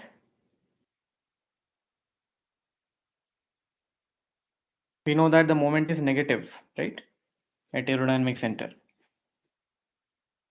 So if the moment is negative, we know the positive moment is a nose up moment, right? Pitch up moment. And negative is pitch down. Yes. Okay. So this should be the right orientation, but anyway, once we get the full question, we will again see. Okay. Any doubts here?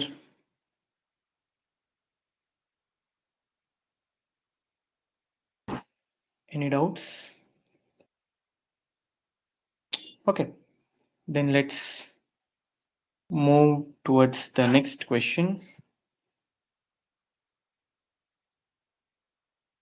In a fluid flow, Mach number relation. So how does Mach number relate to the given options? So you have whether it is a ratio of inertial force to elastic force, or is it elastic force to inertial force, or inertial force to viscous force, or elastic force to viscous force. So how do you relate Mach number with inertial force, elastic force, or viscous forces? Okay. Now, so this is an alternative definition of Mach number, right? Now, does Mach number has any relationship with whether the fluid is inviscid or viscous? Does Mach number relate to viscosity of the flow? No, right? So the viscous force should not come into picture, right? So option C and D are wrong. So which means it should be either option A or B. So how do we relate between inertial force, elastic force, right? So let's start with the definition of Mach number. We know Mach number is given as V by A, right? The local fluid velocity to the speed of sound. And the speed of sound, you know that the speed of sound can be written as root of gamma P by rho, right? You can relate it to the flow properties. So it is root of gamma P by rho. Okay. And this can also be written as root of EV by rho, where EV is your bulk modulus of elasticity.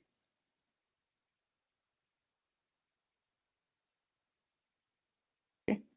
EV is your bulk modulus of elasticity.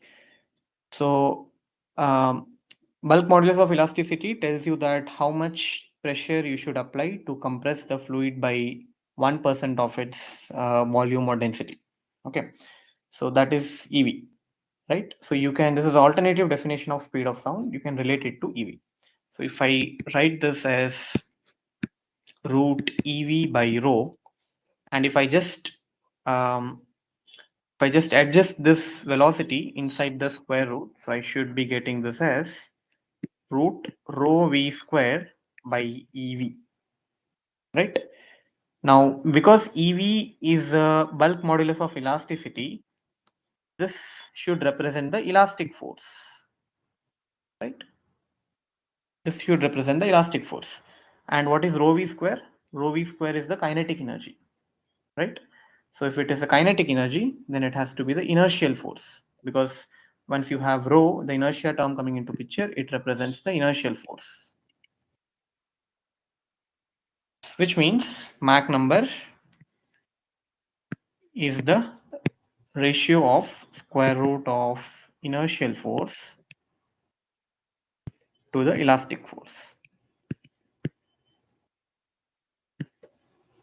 Okay. So, which means option A should be correct. Is that clear? Can you guys confirm if this was the question and the options were these?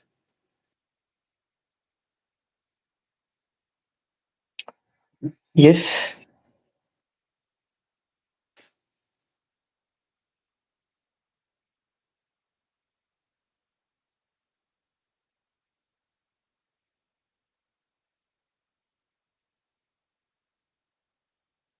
Can someone confirm?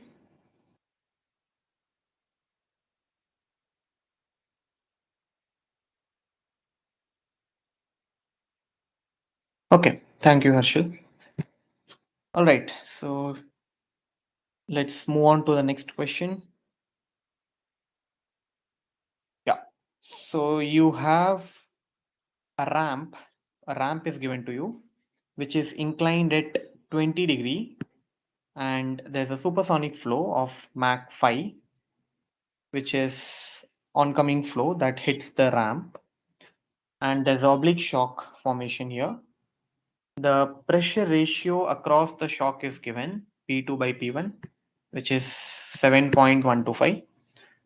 I'm not sure if this is the exact number that was given, if you guys can confirm. What is asked is the CP at the ramp. So what is the pressure coefficient at the ramp? So if this is region 1, region 2, you know that the flow, this is the oncoming flow, which is supersonic. So if this is a weak oblique shock, it is going to be parallel to the wall downstream. And the Mach number is going to be, this is M1, this is going to be M2. And if this is P1, you're going to be P2 is the downstream static pressure. And across the oblique shock, you know the static quantities increase. So that is why the P2 by P1 is greater than 1. Okay. And because the Mach number is very strong, it is a high value, 5. So there is a strong pressure ratio.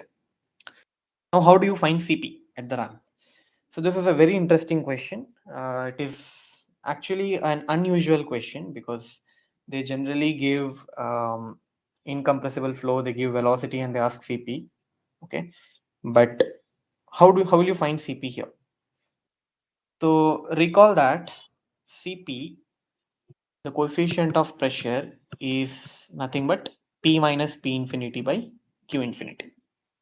Okay, so it is the change in local pressure to the free stream pressure divided by the dynamic pressure. Okay, so if I have to find CP in region 2, no, Harshil, you need not find M2.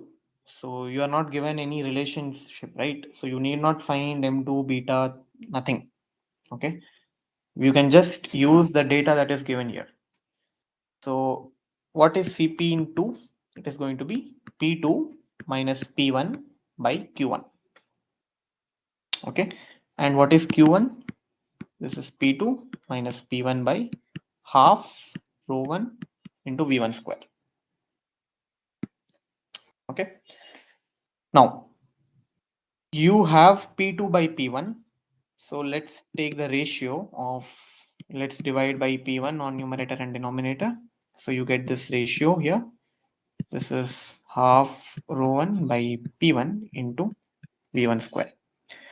Now you are given P2 by P1 already, but you don't have any information about what is ρ1 or what is V1, right?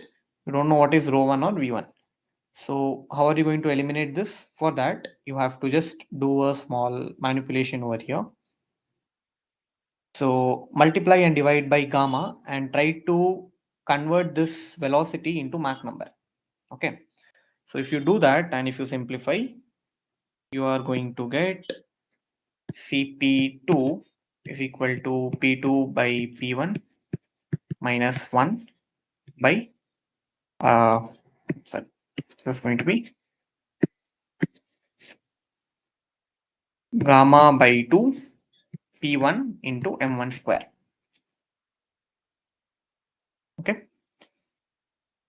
So this is an alternative way of writing dynamic pressure when the flow is compressible. Okay. It is gamma by 2 P1 into M1 square.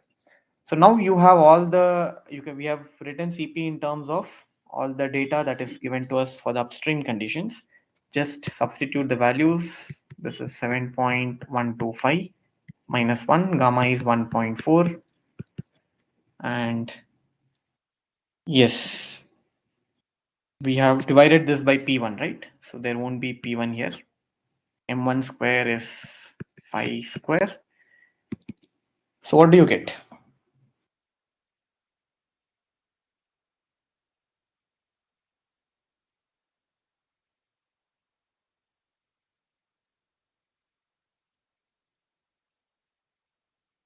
You get 0.35. Okay. So if this was the data that was given, then it should be 0.35.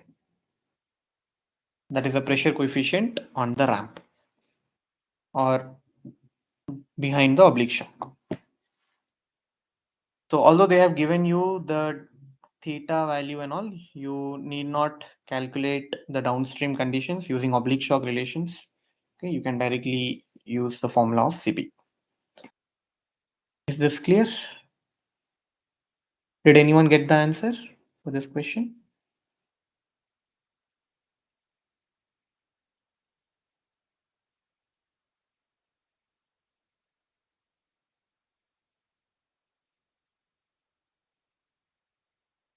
Any doubts?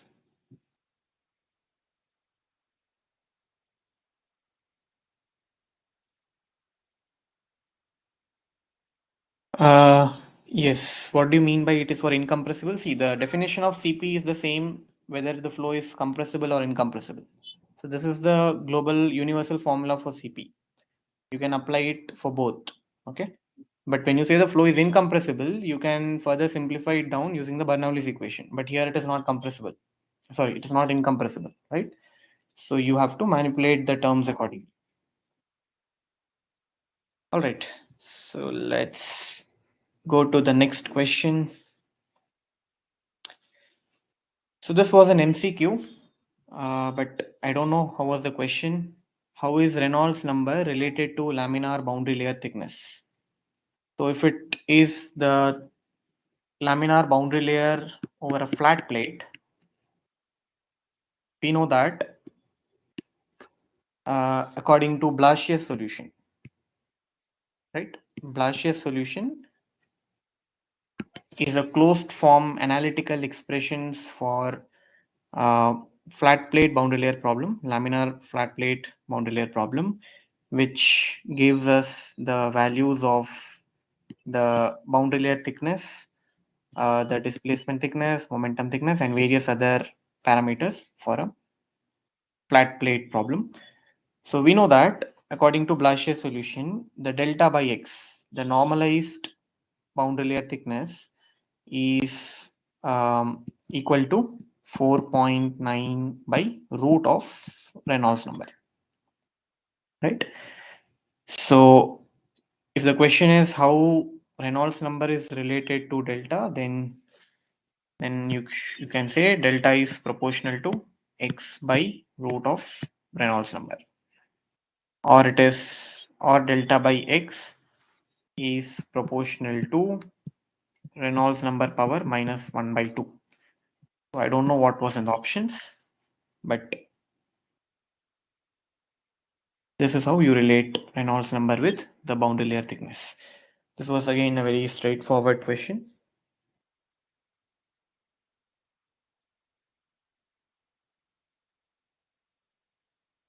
Any doubts? Was this the question, guys? Like, were you able to find these terms in the option, or what was that?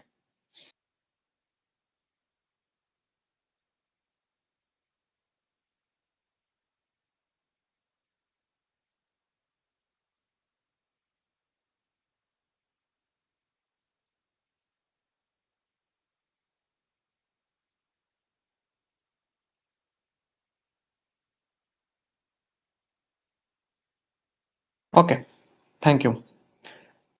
Thanks for confirming. So let's move on to the next one.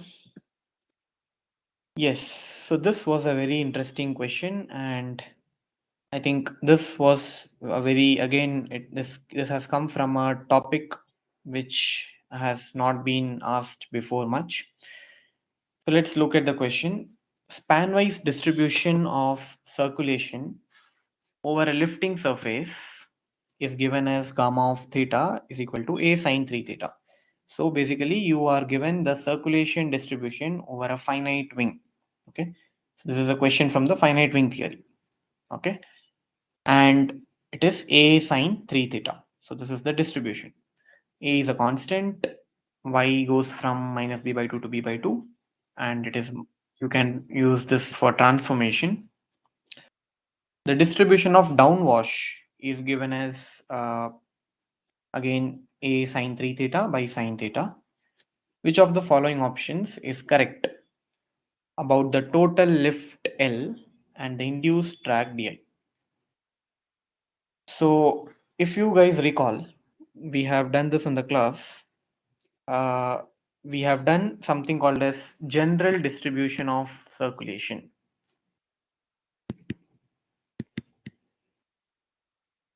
Okay, so we had the elliptical distribution of circulation, EDC, and we generalized that to something called as general distribution of circulation, where we assumed a more general form of circulation on the wingspan, and we calculated the parameters. Okay, so let's follow the same approach and let's try to find out what comes out to be lift and the induced drag. So how do you find lift? We know lift is given by the lift per unit span, or the lift is given by the Kutta-Joukowski theorem, which is rho infinity v infinity into gamma. So it is gamma of pi, and you integrate it from minus b by 2 to b by 2. Okay, now let's convert this into let's convert the y into theta with the transformation that is given to us, that is minus b by 2 cos theta. So I can say dy becomes b by 2 sine theta d theta. So just substitute this over here, and the limits would be from 0 to pi. So this is gamma of theta, b by 2 is a constant, you can take it out, sine theta d theta. Now let's substitute what is gamma of theta. So you get 0 to pi. Gamma of theta is given to us as a sine 3 theta. So a is a constant, can be taken out. Sine 3 theta, sine theta d theta. All right. Now guys, tell me, what is this integral? What is this? Can you tell me what is the value of this integral without calculating? So we come across such type of integrals multiple times when we did finite wing theory, right? So what should be this? Anyone?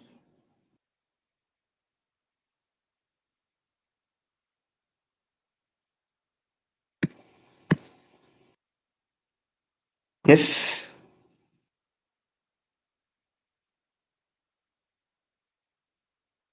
Can anyone say what is this integral?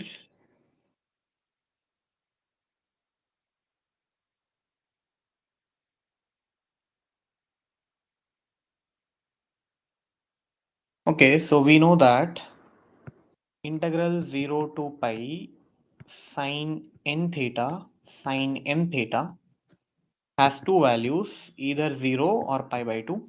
It is going to be 0 if n is not equal to m. It is going to be pi by 2 when n is equal to m. So you can see here n is not equal to m, so which means this integral goes to 0. So what do you get? The lift is 0. The lift is 0. And if you did not want to do all these steps, if you remember what we derived in the general distribution of circulation, we said that the lift coefficient is given by pi aspect ratio times a1, where a1 was the coefficient of the sine theta in the Fourier series, right?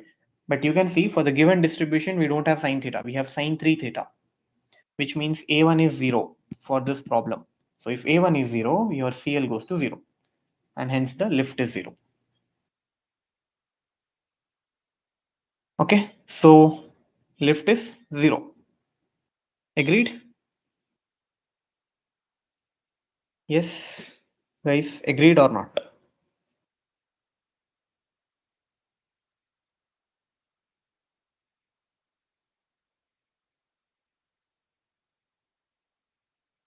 Okay. So if the lift is 0, now let's find out induced drag.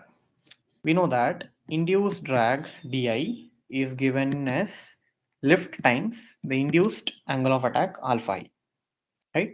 And you can write induced angle of attack alpha I as the downwash, right? Downwash by V infinity. And here both lift and downwash are varying, right? This is minus. So here both lift and downwash are varying. So we have to integrate that, right? So if you integrate, this becomes from 0 to pi 1 by V infinity. Again, you have rho infinity, V infinity, and this is gamma of theta, downwash in terms of theta, and sine theta d theta, right? And a b by 2 in the front. So see, we are not bothered to find out the value of induced drag, but we just have to conclude whether it is 0 or non-zero. So that you can just do by writing a few steps. Okay. So forget about these constants. Focus on the integral. Substitute the values of gamma of theta and the downwash. So what do you get? Integral 0 to pi. Gamma is sine 3 theta. Okay. And what is downwash? It is sine 3 theta by sine theta. So it is sine 3 theta by sine theta into sine theta d theta. So sine theta goes off. So this becomes 0 to pi sine square 3 theta d theta. So this has become a case where your n is equal to m. Okay. And we know the value of this integral is not 0 and is equal to pi by 2. So what do you think? Is your induced drag going to be equal to 0? Is your induced drag going to be 0? Nothing is vanishing out here, right? So your induced drag is not equal to 0. Okay. I know it is strange because most of you would have done a mistake of thinking drag is proportional to square of lift coefficient. Because the lift is 0, drag goes to 0, but that is not the case here. Remember, we are dealing with the form of a circulation which is not the same as that we derived to prove CD is proportional to CL square. Okay, so the form of circulation is different here. So this can tell you that you cannot always say that CD is equal to or directly proportional to CL square. Okay, so this is not valid under all the form of circulations. What is answer? Lift is 0, but the induced drag is not 0. Any doubts?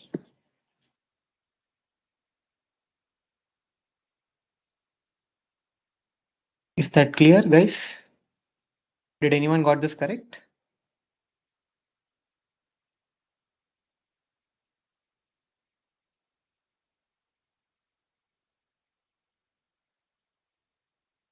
So if this was the question and this was the form of circulation given to you, then this should be the answer. If not, we will check this out later. Okay.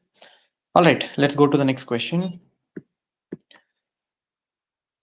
So again, this is not very clear, but an aircraft sea level conditions are tested in a wind tunnel using Venturi meter.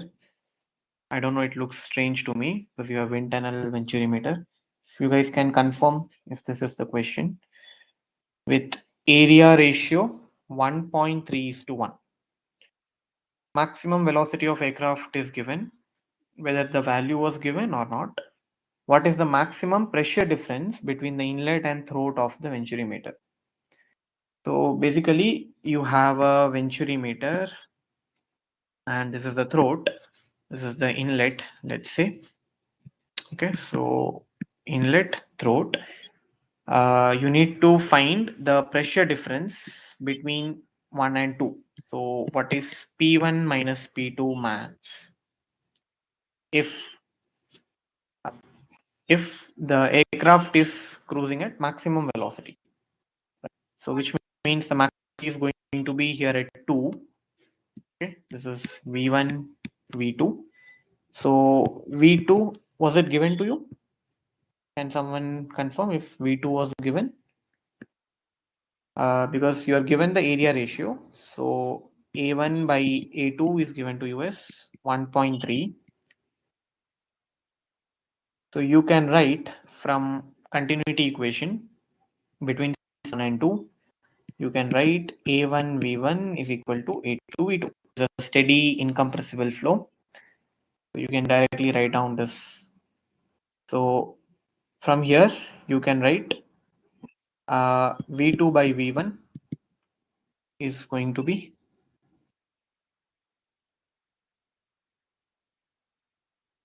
V2 by V1 is going to be A1 by A2, right? Which is 1.3. Okay. And then you can also apply Bernoulli's equation between stations 1 and 2. So P1 by rho plus V1 squared by 2 is equal to P2 by rho plus V2 squared by 2. Okay. And we have to find P1 minus P2. So let's club this together. P1 minus P2 is going to be rho by 2 times V1 square minus V2 square, because we have the ratio. Let's take rho by 2 V2 squared outside. You will get V1 by V2 the whole square minus 1. And P1 minus P2, the pressure difference is going to be maximum when the V2 is maximum, okay, which is the maximum speed of the aircraft. So if you are given all the data, you can directly substitute it over here. So this is rho by 2 into V2 square into 1.3 square minus 1. Okay, so can someone tell me if rho and V2 was given? If it was given, you can calculate the pressure difference. If you don't remember, then this is the approach. We can calculate once we get the numbers.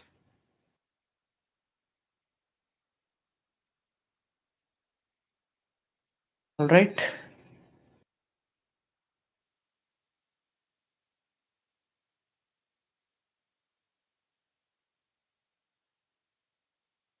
Okay. Any doubts? There are no doubts. Let's move to the last question that we have for now. Yes, 2 point vortices of same strength are placed at a distance a in an incompressible inviscid flow. How will the system of vortices move? So this question has appeared quite a few number of times in previous years. So you can find the same question in PYQs also. But I don't know whether this was a MCQ or what. This should be an MCQ. So let's look at it. So you have 2 point vortices. Okay. Same strength. So both of them have the strength gamma. And if the direction of circulation is the same, okay, the direction of circulation is the same, and the distance between them is a, what will happen to the system of vortices, right? So we know that a point vortex in a plane is going to induce velocity at some other point, right? So let's call this as 1 and let's call this as 2. So what is the velocity induced by vortex 1 on vortex 2? It is going to be minus gamma by 2 pi a, right? So the induced velocity of the vortex is given by gamma by 2 pi r. Okay, so minus gamma by 2 pi a. And what is the direction? So if you look at the direction of induced velocity at 2, it is going to be in the downward direction.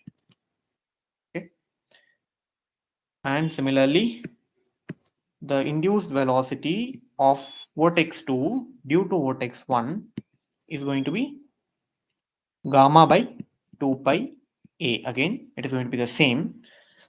So the direction here is going to be on the upward direction. So this is your V12, this is your V21. And because V12 and V21 are the same, the magnitudes are same, the direction is opposite. And we know that vortices always induce tangential component of velocity. They don't have radial component. So you have only tangential component. So when you have two tangential component of velocities in the opposite direction, this kind of becomes a circular motion. Okay.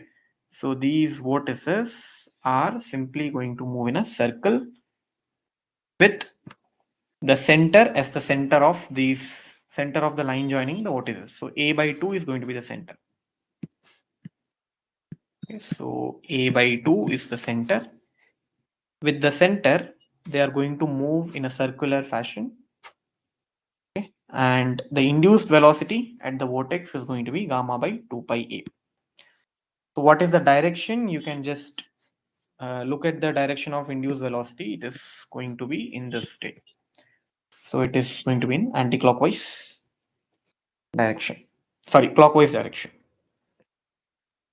Midpoint was given. Okay, so if the midpoint is given, then it is going to rotate about this midpoint in circular streamlines.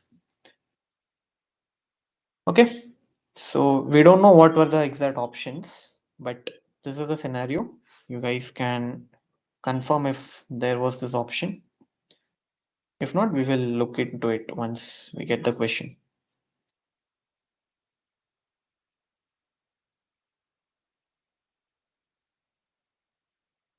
Okay, so if there are no doubts, do you guys have any doubts? Is this clear?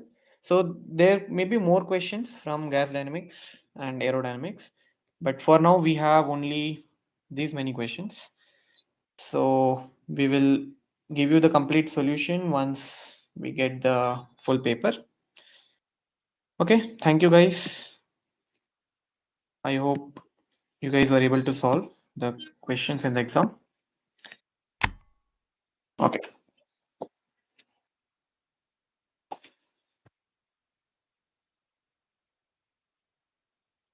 Yeah.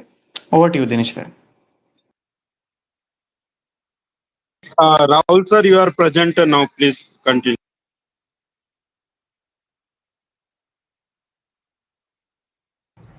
Hello, hello.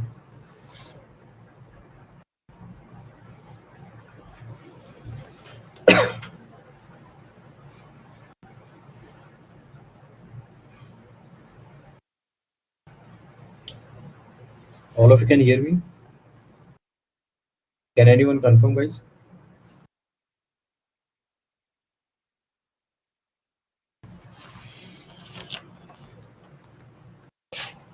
Hello, hello. So, hello.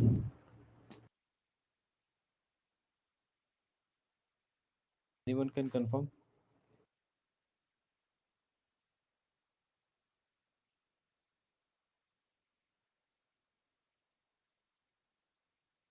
Okay. So very good evening to all of you.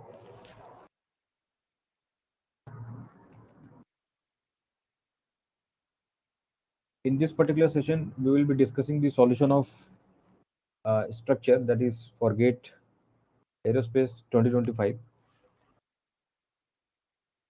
Just a moment, I will be sharing my screen. Hello, sir. Yes, yes. Yeah, Rahul sir, please continue.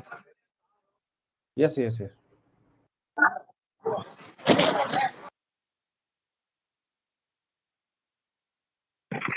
So, guys, now we will start aircraft structures module.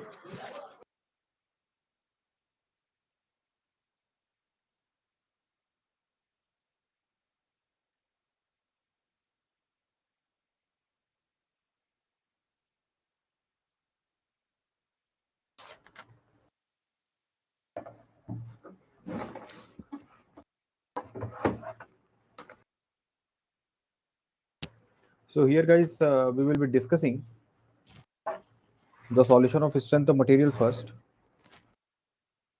If you see the structure syllabus, you will be having under that structure, you will be having strength of material. You will be having thin wall structure and mechanical vibration, single degrees of freedom and 2 degrees of freedom. So first we will be discussing the strength of material, guys. Now this is the particularly session in which we are taking the questions, for the GATE 2025. That is a memory based, questions. Actual question may be slightly differ. The answer will be provided, basically in this session, that is based on the question that is being provided by the student, right? And when the actual question will be coming, after that also you will be providing the solutions and answer keys. That may be same, that may not be same. That depends on the data, whether it is matching with this memory based and actual or not, right? So under the structure model in the section B, if you see the first question, now before proceeding for solution of any questions, I want just confirmation, guys, that whether data is approximately correct or not. Let's say this is the question number 1. That is what we are taking. Whether data is correct or not, approximately, if you can remember. Like if I will be getting confirmation from 2 to 3 guys, then we can have a solutions. Anyone can confirm for this question?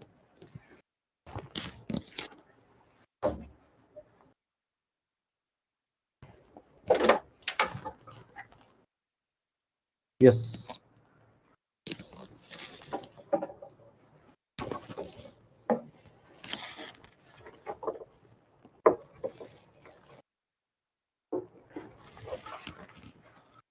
Correct, right? Okay. Now see, in this question they are asking a bar which is having a length of 1 meter, cross section is given as a square cross section 1 centimeter by 1 centimeter. Axial load which they are applying, that is a 35 kilonewton. Young's modulus is given as 70 gigapascal. The cross section is reduces to, again, the cross section, like from all the dimensions, lateral dimensions, it is getting reduced by the same amount. They are asking what is the Poisson ratio for this particular material, right? We don't know this material. We need to see what is the value of Poisson ratio. Accordingly, we can say it is a which kind of material. Like Now,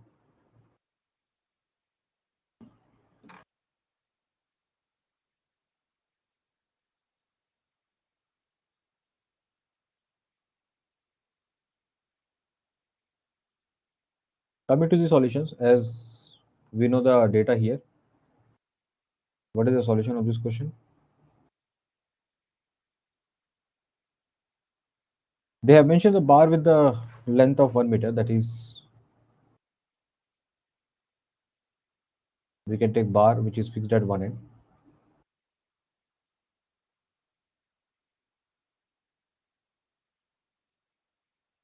And whatever the load they are applying, that is a central axial load,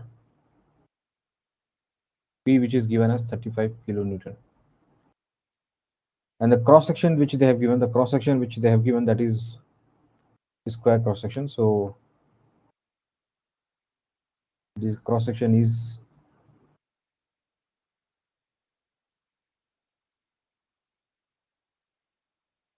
1 centimeter, 1 centimeter.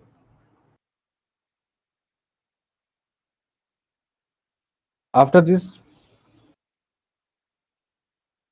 they have given the Young's modulus value, that is 70 gigapascal. If you convert into megapascal, so it is 70 into 1000 megapascal. After application of the load P, if I take the basically axis, let's say this is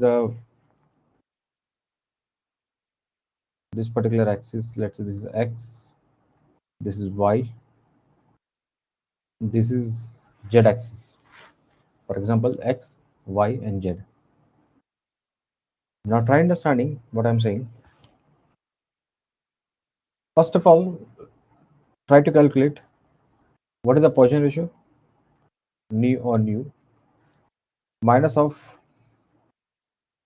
lateral strain. It is the ratio of lateral strain to the linear strain. Linear strain or longitudinal strain. In which direction we are applying the load? We are applying the load in X direction. Along the X direction, which is the dimensions? Along the X direction, we have the dimensions called length.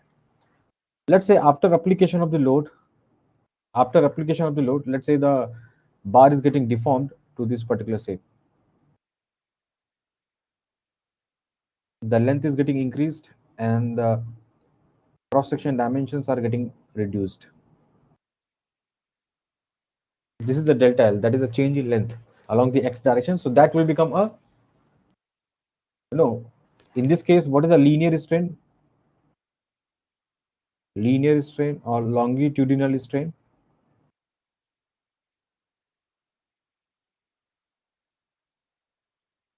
Along the, whatever the dimensions which are getting changed along the direction of application of the load, that is called as longitudinal strain or linear strain. Here, which is nothing but delta L upon L. What is the formula for strain? If I go with the basic, what is the formula for strain? Change in dimension by original dimensions, right? Change in dimension by original dimensions. This is the formula for strain, right? So this is the linear strain we are having, which is nothing but positive. What about the lateral strain? After particularly application of the tensile load, the dimensions, that is the lateral dimensions in the y direction and z directions, both the direction, it is getting reduced to what? Same quantity. And what is this dimensions? This is what they have given, 0.998 centimeter. This is also same, 0.998 centimeter. First of all, we need to find delta L. How to find the delta L? That is the final length minus initial length. Delta L, we can find it out from the equations PL upon AE. This particular formula will be useful when strain is constant, right?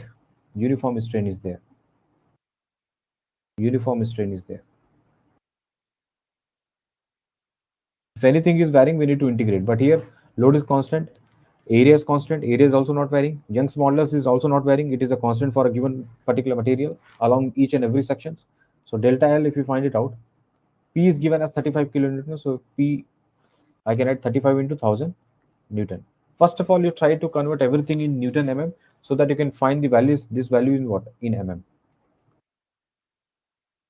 Length, you also try to convert length. It is given as 1 meter, so I will be writing what? 1000 mm. 1 meter is what? 1000 mm.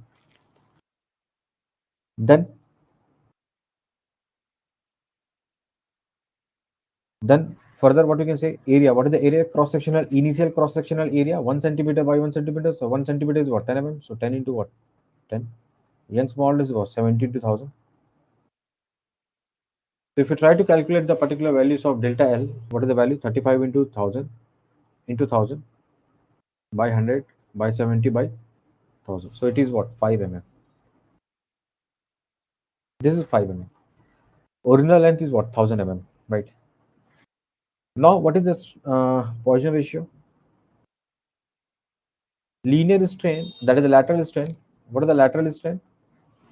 Change in dimensions, change in lateral dimension by original lateral dimensions. What are the, particularly we say, how much of changes are happening in basically final changes minus initial final lateral dimension minus initial lateral dimensions. What are the final dimensions? You can take any directions. Let's say you are taking the y directions, right? Along that, initially it is 1 centimeter, but after that it is what? 0.998. So what I can write? 0.998 minus 1 divided by, what is the lateral strain? If you write down the formula for lateral strain, change in lateral dimensions, by original lateral dimensions,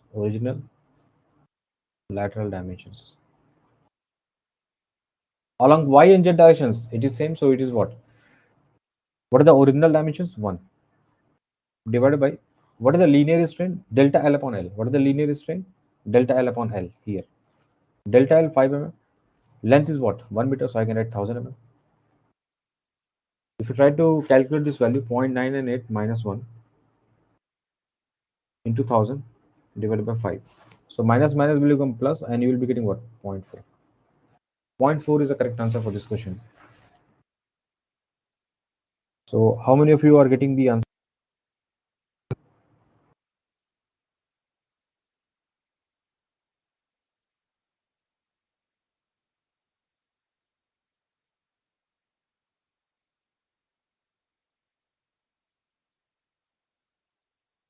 All of you getting the correct answer?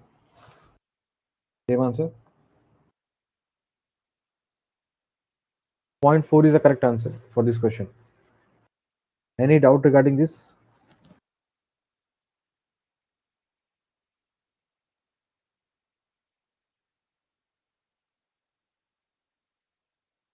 Okay.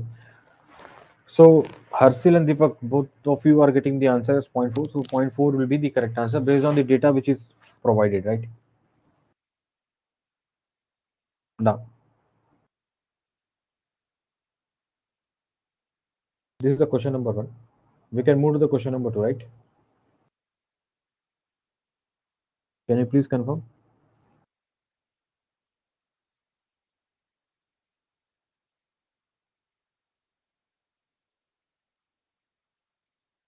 Can we move to the second question?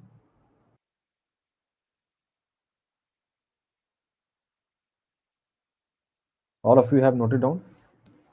Now here, moving to the next question, that is question number 2. Now you can see they have given the stress value in x directions, that is the 160 megapascal. That is the sigma yy, they have given 40 megapascal. Shear stress they have given 80 megapascal, and yield strength in tension they have given 250 megapascal. According to von Mises criteria,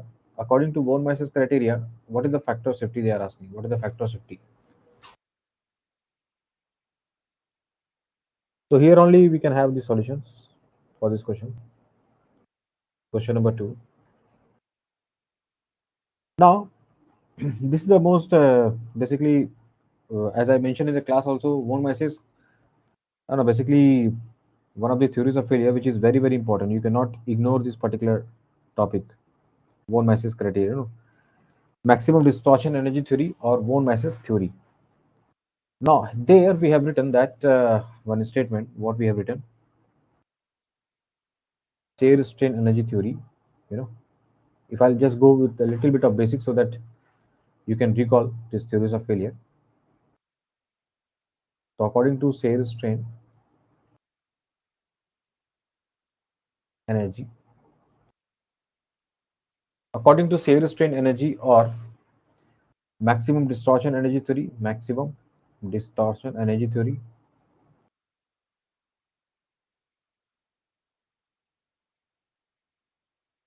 or von Mises theory, Hanke or von Mises theory.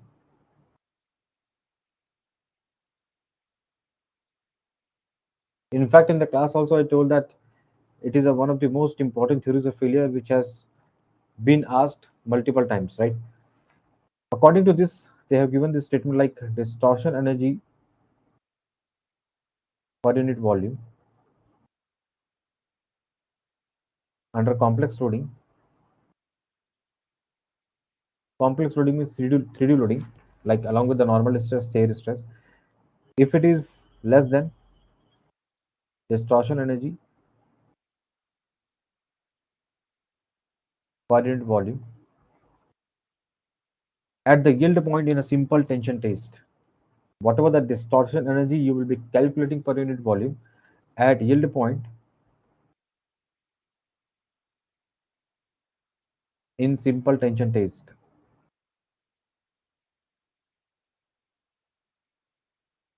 If it is so, then your material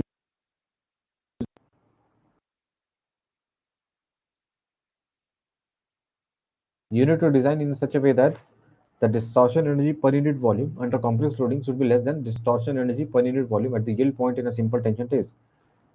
By doing so, we might have derived one formula, that is a sigma yt divided by factors of t, which we are calling equivalent stress, that is the von Mises equivalent stress. That is the formula I have given in the class. That is a big formula.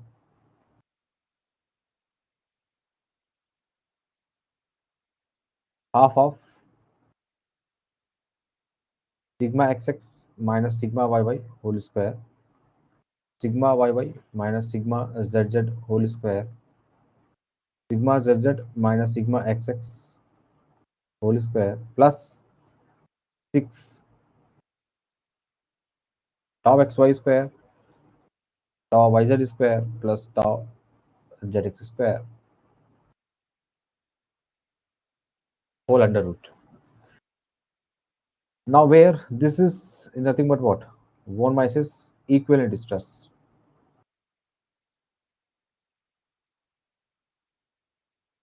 But in the problem, what they have given? In the problem, they have given sigma xx, sigma yy, and sigma tau xy. That means sigma zz is 0. Tau yz is 0. Tau zx is 0. Simply they have given plane stress in xy plane. All these stresses in z direction is what? 0. Whether normal stress or shear stress. That is the plane stress problem. Here, if you basically resolve this one and simplify for a 2D stress conditions, then you will be getting what? Sigma xx plus sigma yy minus sigma xx sigma yy plus 3 tau xy square. If you put into the formulas, sigma yt, that is 250 factor safety, that is equal to what? Under root of sigma xx is what? 160 plus sigma yy, they have given 40 megapascal. 160 into 40 plus 3 into what? 80 square. Because tau xy is 80 megapascal. If you try to calculate what is the value you are getting,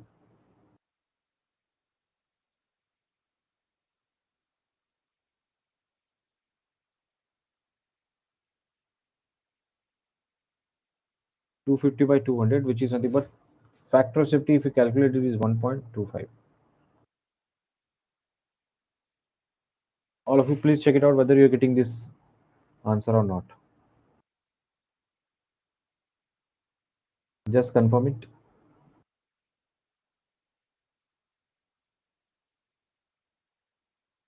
(1.25), whether you're getting the 1.25 or not.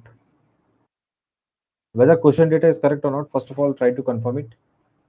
Just see the question. Sigma xx 160, sigma yy 40, tau xy 80, sigma yield strength, that is yield strength is they have given what, 250 megapascal. According to one message criteria, what is the factor of safety they are asking?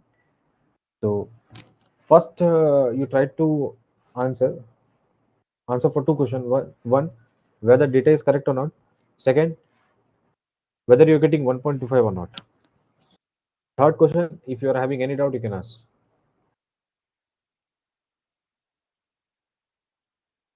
Why I'm asking whether data is correct or not? Of course, difficult, to remember each and every question, but still, if you can little bit help in that, so we can make it exact analysis now itself.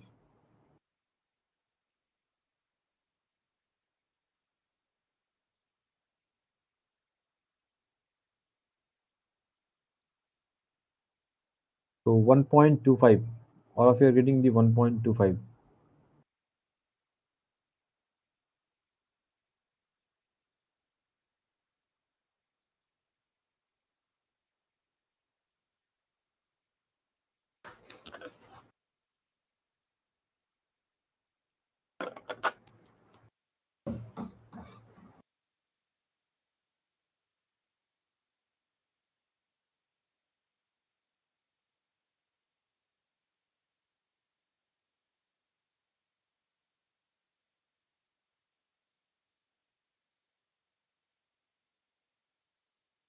Can we move to the third question?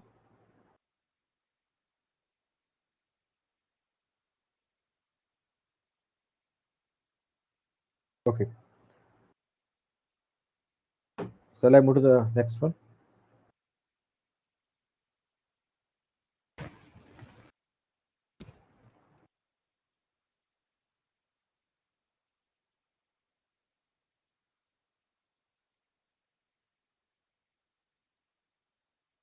This half factor is what common to, this is the common to all terms, right?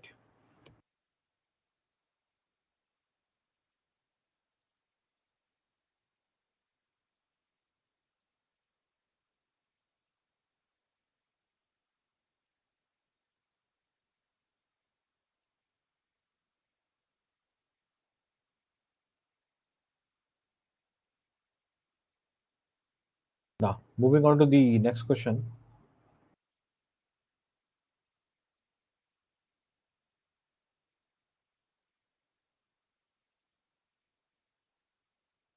Question number 3. Try to read the problem.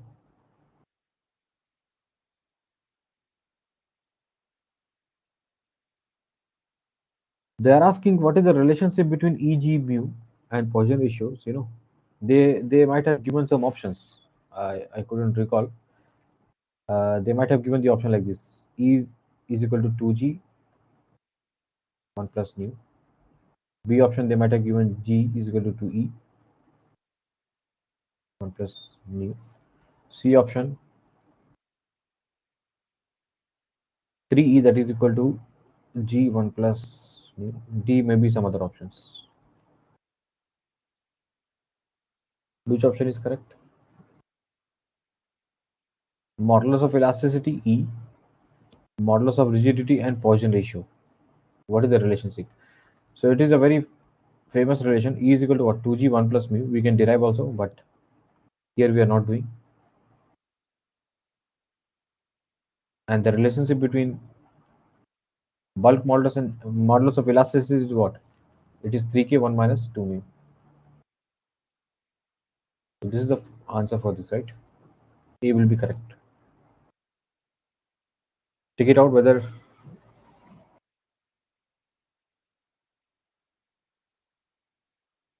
right.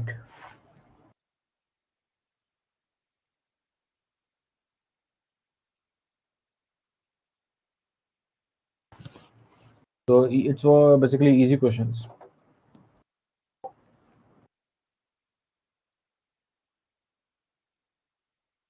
Now, straight away we can move to the next question.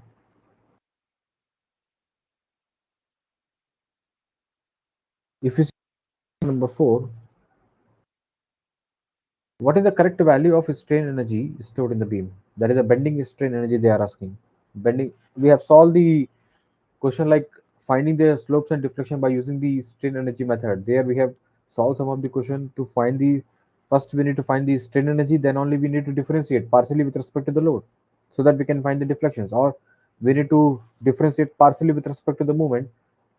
Which one we need to differentiate? Total strain energy of the beam so that we can get the values of slope.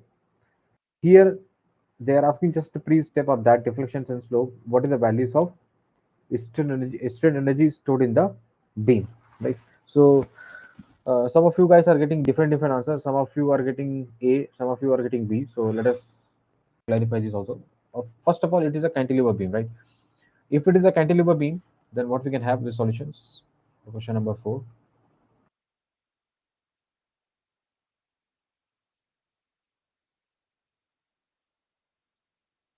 This is a P. This is a, you can take a length L. So many of you are getting the answer as B. Let us see whether it is correct or not. Length is given as L. First of all, you try to, let us say this is point A, point B. You take a section here. You take a distance x from a fixed end. And what you do, you try to note down the moment equations, mxx.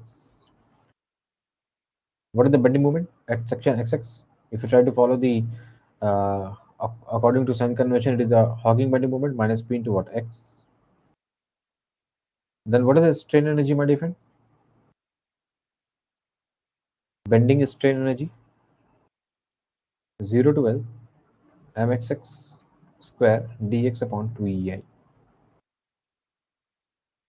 Now if you put the values, mxx is what? Minus p into x whole square dx upon 2ei.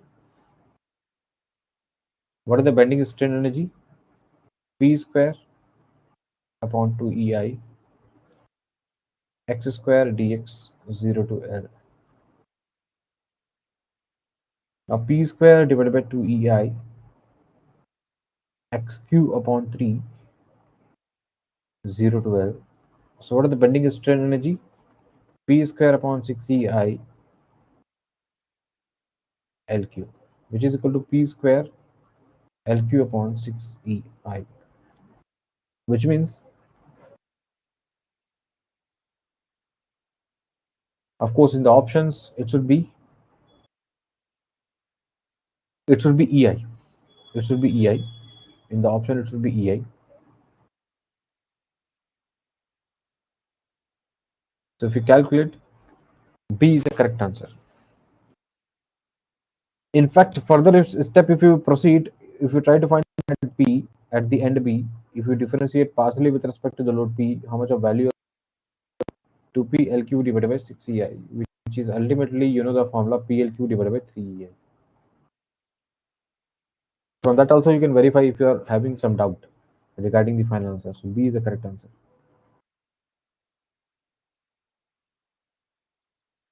Just check it out. If any doubt,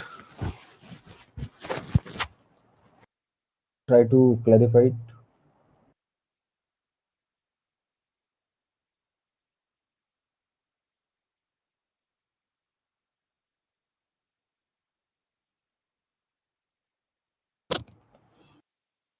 Any doubt?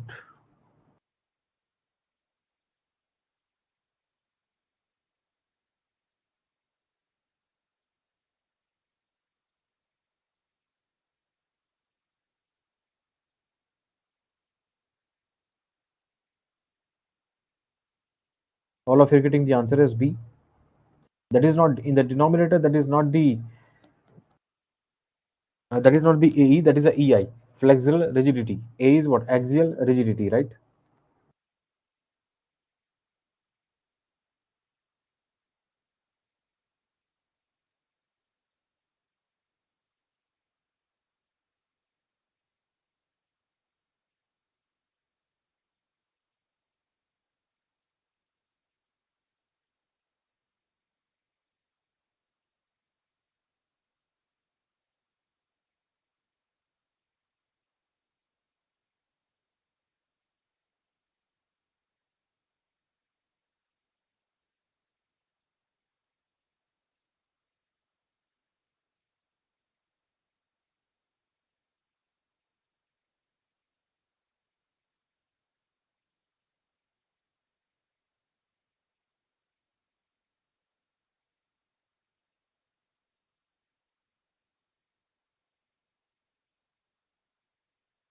Now moving on to the next question. All of you confirm it whether data is correct or not.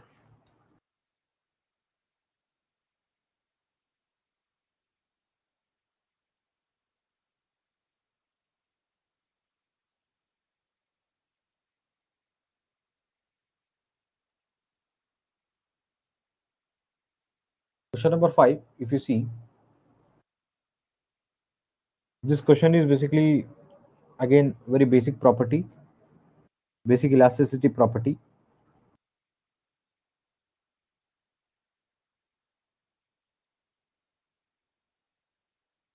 They have given A only in the options.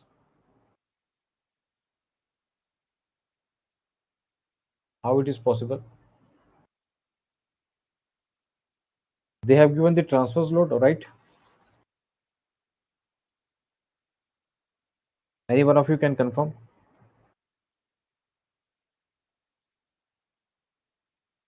They are not asking the axial strain energy, right? Because there is no axial load here. Why A will be coming into the picture?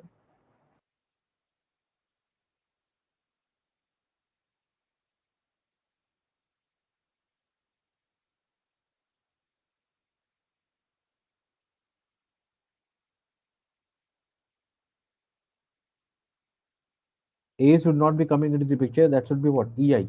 Remember, it should be EI. Right. Now, moving on to the question number 5. Any one of you can confirm the data first of all, then we can proceed towards the solutions. This is a rhombus.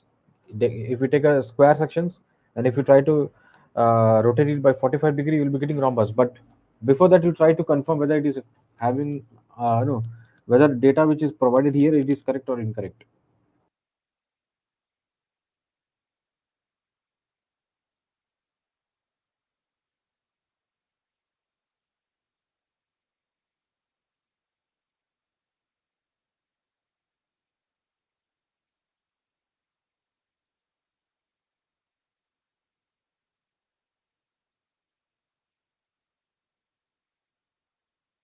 Rhombus means there will be 4 sides. All the sides will be having equal length, right? Opposite sides will be what? Opposite sides will be parallel.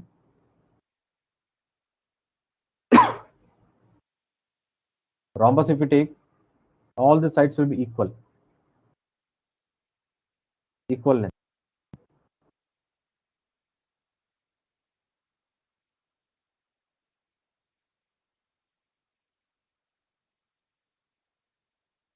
All the sides will be having equal length.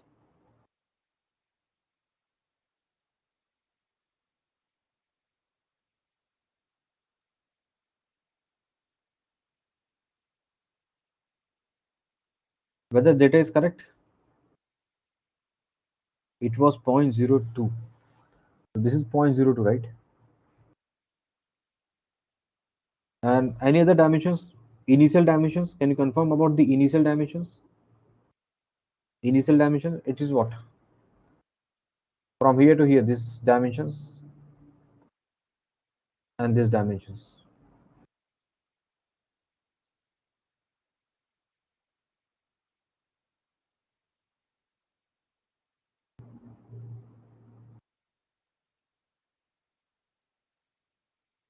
It is 20 centimeter. Can you confirm?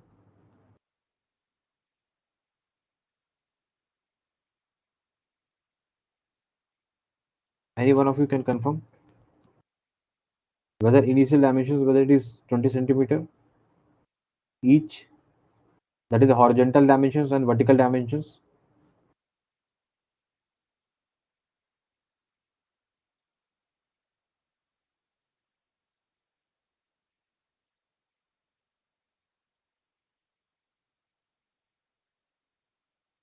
Okay. So they have given some this problem in the form of MCQ, right? A, B, C, D options they have given, right? And of course,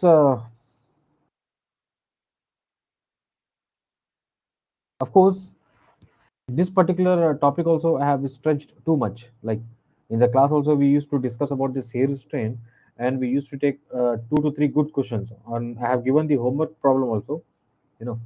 You remember I have given one homework problem, where there is a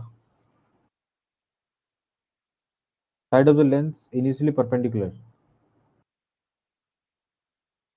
Means you are saying this shape.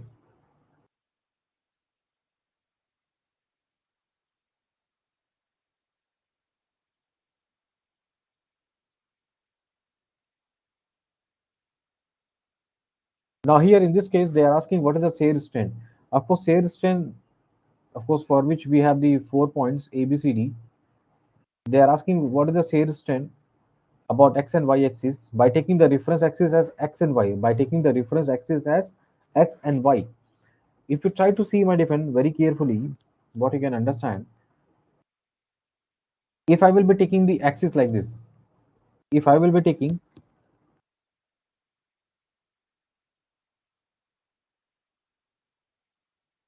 no 1 centimeter is for what? This is 1 centimeter you're saying, or the sides are 1 centimeter.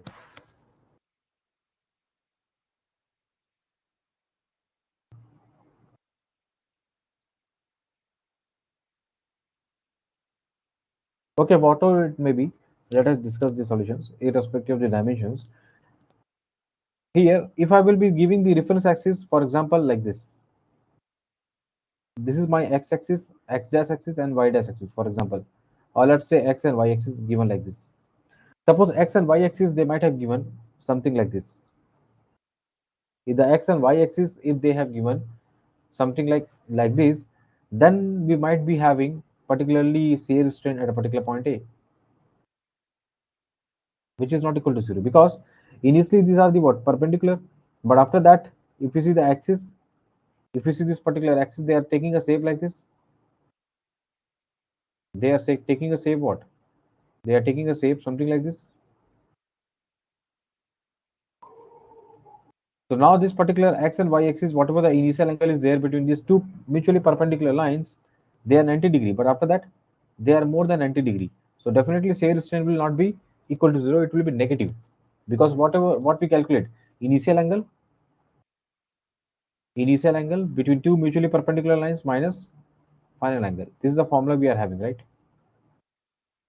Initial angle minus final angle. But if you see the particularly coordinate system x and y, they have given like this. Whether any angle will be changes with respect to the reference axis which they have provided in the questions. Forget about this x and y, which I have plotted with the red color, but right now they have given with the black color. This is what, x and y axis. With respect to x and y axis, which originally provided like this, any kind of basically angle changes will be there.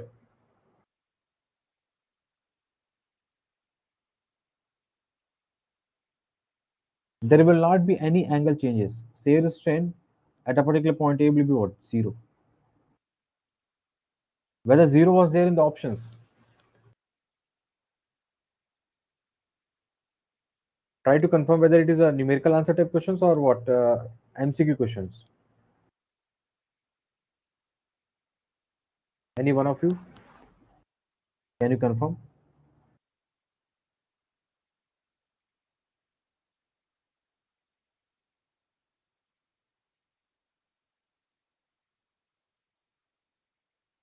If 0 was there in the options, so definitely 0 will be the correct answer. Because x, I told you at the same particular point in the class also, I told you that shear strain, if you try to calculate shear strain, if you try to calculate shear strain at a particular point, it can have variable answers. It depends on the reference axis. As I said, the reference axis would have been something like this, then it will be the non-zero answer. But the reference axis is given x and y. With respect to x and y, the angle will remain same all the time. The angle will remain same all the time, right? 0 will be the correct answers. Of course, we will be getting more clarity on the data as well as reference axis when actual data will be coming from the official.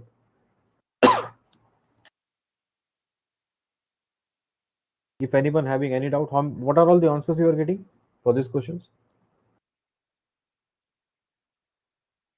Sahil, there might be some option with the negative also, or all the answers were with the positive. Because if we take any corner, what is happening? See, now that depends on the point also. Like A, as I mentioned, A, B, C, D. For A and D point, the angles are increasing with respect to some different reference axis. But if we take B, what is happening for the B? For B and D, the angle is decreasing. Final angle is decreasing. Initial angle is more. Final angle is what? Initial angle 90 degree. Final angle is what? Less than 90 degree. So it will be negative, right? The point minus 0.004 was there in the options, or plus 0.004.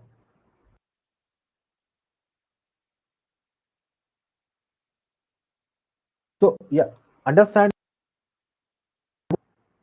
shear strain at a particular point A will be minus 0.004 will be the correct answer when this particular reference axis would have been, they have given something like this. The reference axis would have been something like this. All of you are understanding my point?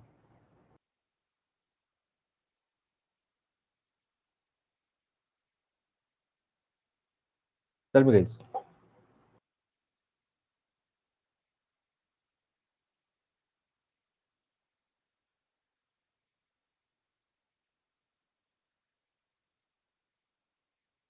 And for which point they have asked the shear strain out of 4 corners A, B, C, D, for which they have asked in the examinations.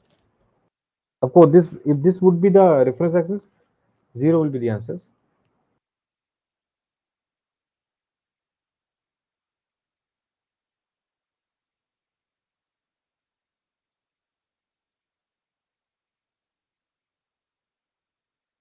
All of you understanding?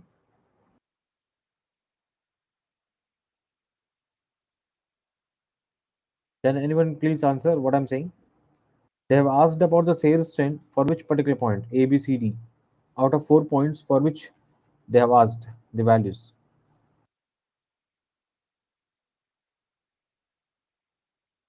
Very quickly.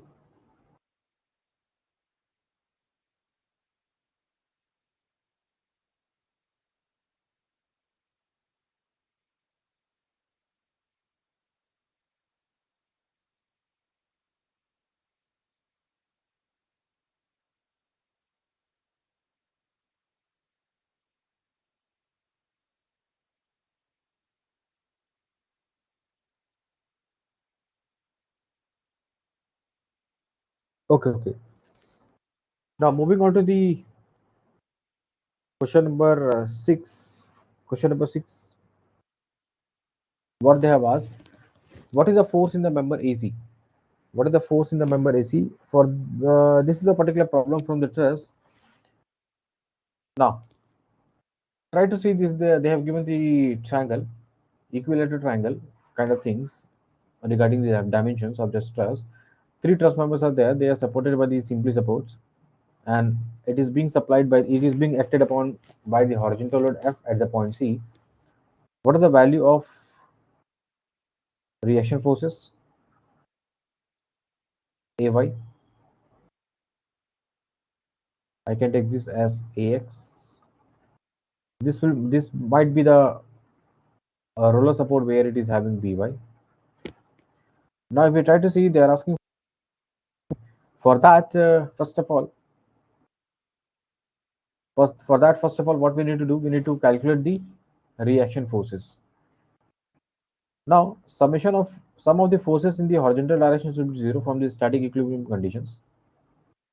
From static equilibrium conditions.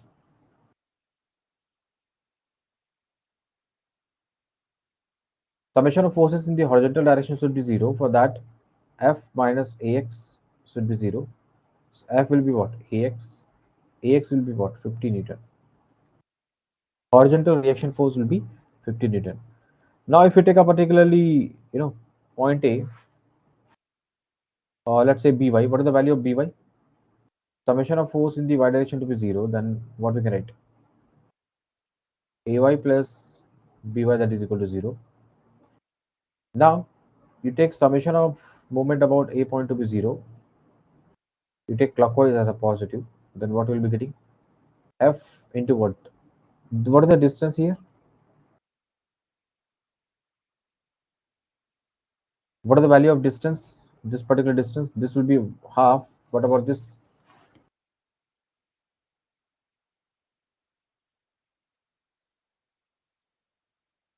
It is root 3 by 2. Then what is the value here? F into root 3 by 2, that is equal to what? By into 1. So what is the by?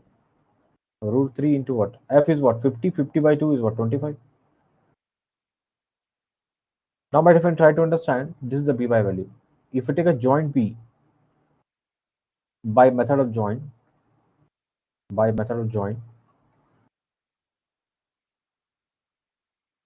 you take a joint B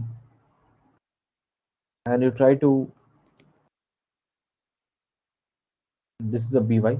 We are getting positive means what? Correct? Upward, that reaction force is at the reacting what? In the upward directions. And let us suppose this force which are acting here, it is what? Like this. And here it is like this. This is the force in the member AB, and this is what we are having, compressive force in the member PC. What about this angle? Tan theta root 3 by 2, 1 upon 2, which is equal to root 3. Now what about tan 60? Theta will be what? 60 degree, my dear friend. So this particular value is 60 degree. Then what about this value? This value will be what? 90 plus 60, 150. This will be 90, and this will be what? 120 degree. Now I will be taking here by sine rule. This is what I'm drawing once again. This is the by. Force in the member BC. Force in the member AB. This value is what? 90 plus 60, 150. This value is what? 120. This value is what? 90. By we know it is 25 into root 3. So 25 into root 3. If you take by force, then you have to take sine of angle between other two forces, 120 degrees, sine of 120 degree. Force AB, sine of angle between other two forces, sine 150 degree. So what is the value here? 25 into root 3 into sine 150 divided by sine 120. If you try to calculate, you'll be getting 25 Newton. 25 Newton, you are getting what? Tensile. This will be the correct answer. 25 Newton will be the correct answer for this question as per the given data.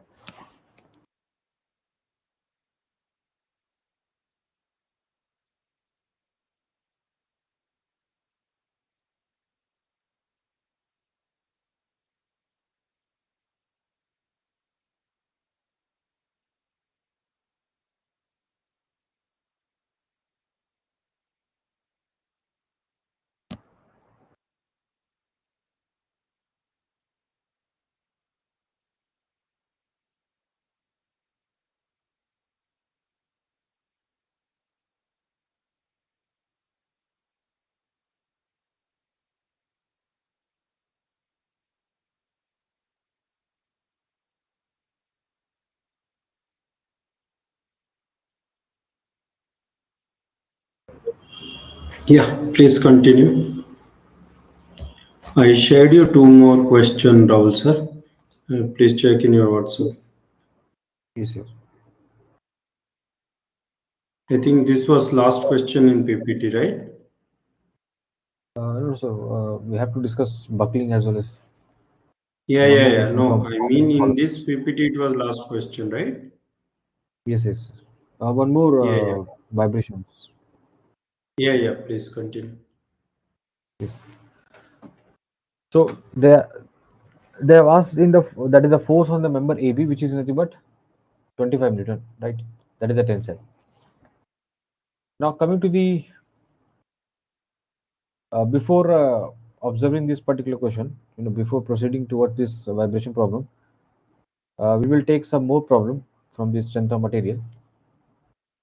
Here I'm just putting the question. That is in sequence we have question number 7.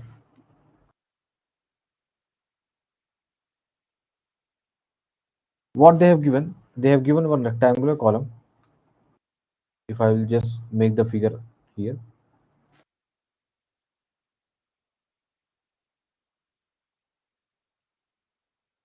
They have given the column, that is a rectangular column,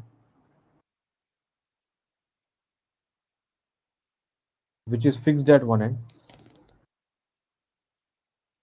It is fixed at one end, that is at the bottom, and free at the top, and it is being subjected to compressive load. Central axial compressive load. And this column is having a length L.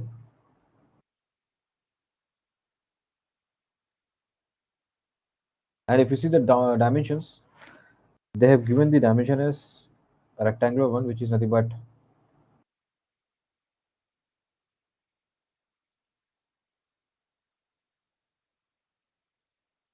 just a moment.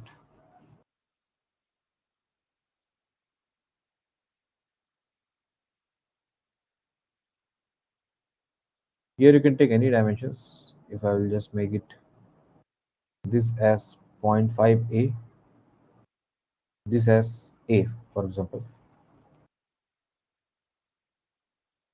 and they have given some Young's modulus value and sigma value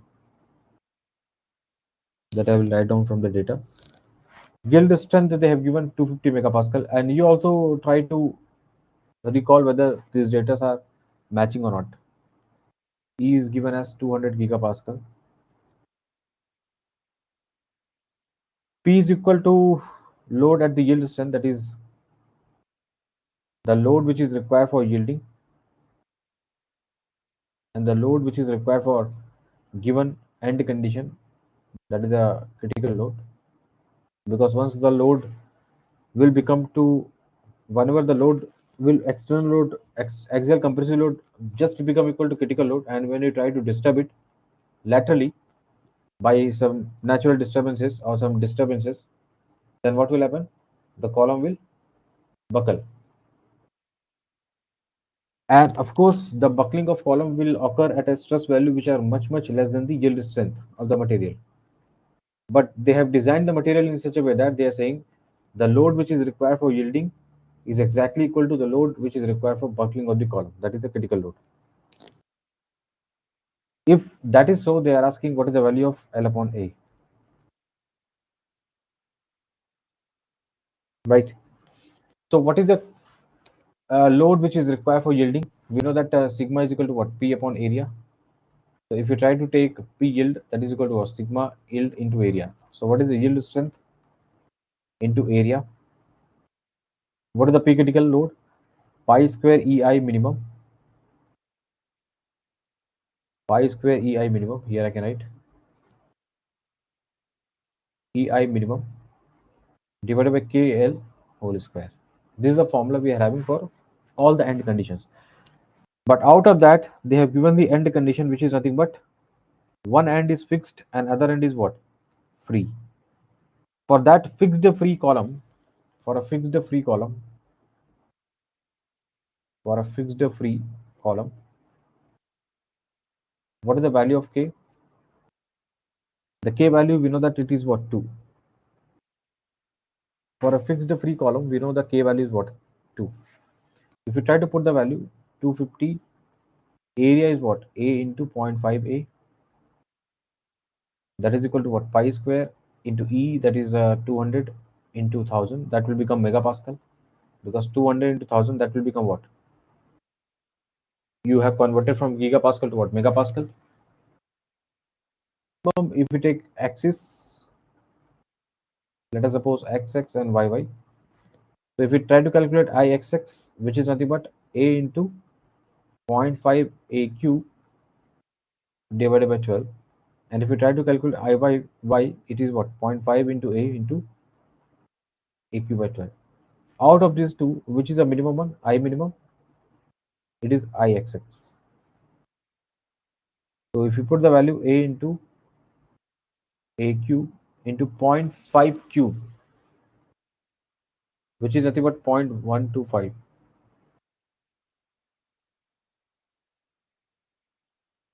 divided by 12, K is what, 2, that is 4L square. I can write here L, so it is L square.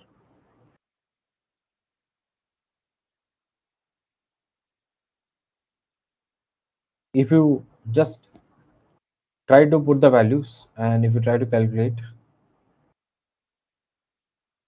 what is the value you're getting, pi square into 200 into 1000 into 0.125 by 12 by 4 by 250 by 0.5.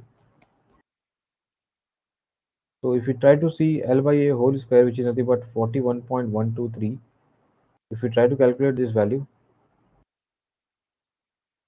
6.413. Whether you're getting this answer or not, whether you're getting this particular answer.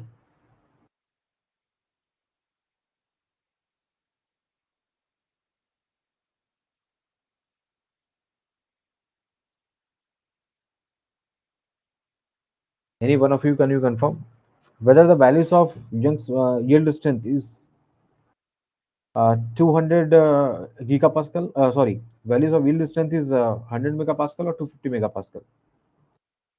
Can you confirm? I think data should be fine. Okay.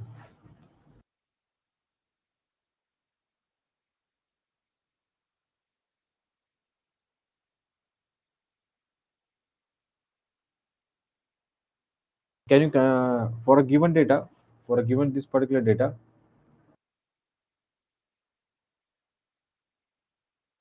can we again check our calculations? Pi square into 200 into 1000.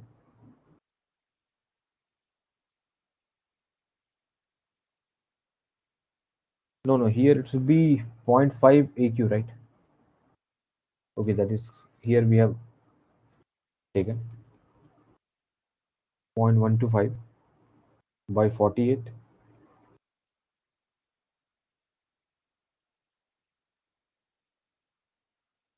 It should be 6.413. If you round out to 3 decimal places, 2 decimal places, it will be 6.41. So for this would be the correct answer.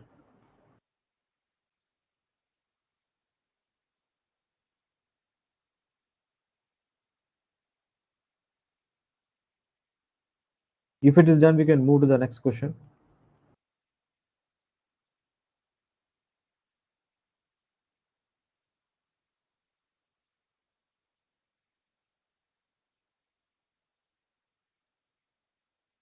This is the question number 7, which is basically question from columns. Now moving on to the question number 8 here. Question number 8. Which one of the following statement is correct for the given beam, for a given beam which is being loaded? I am just showing the diagram.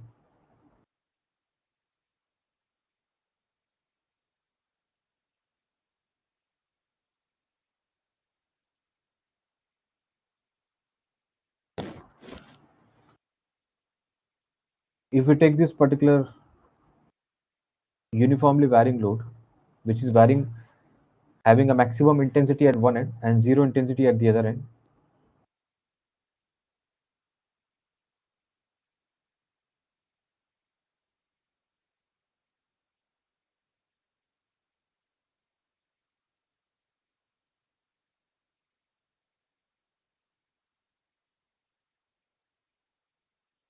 which is given as W kilonewton per meter, having a length of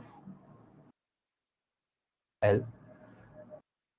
This is the point A, this is the point B. They are saying what is the reaction force at A greater than E. First option they are given, the reaction force at A is greater than reaction force at B. B option they have given the reaction force at A is less than RB. Reaction force at A and B are indeterminate. And D option they have given the reaction force at A and B will be same. This cannot be correct answer because it is not a uniformly distributed load. It is not a uniform load, it's a uniformly varying load. Where it is having more values of load, there it will be having what? Most of the, particularly if you see the shifting of the load, it is on the left hand side. So definitely RA should be what? More than what? RB. But if you try to calculate how you can make a calculations,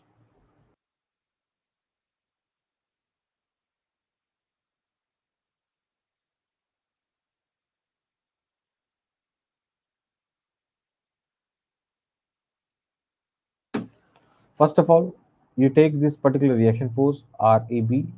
Here I can write RA. Here it is what? RB. Then here there will be horizontal reaction force will also be coming RAH, which will be 0 because there is no horizontal external load.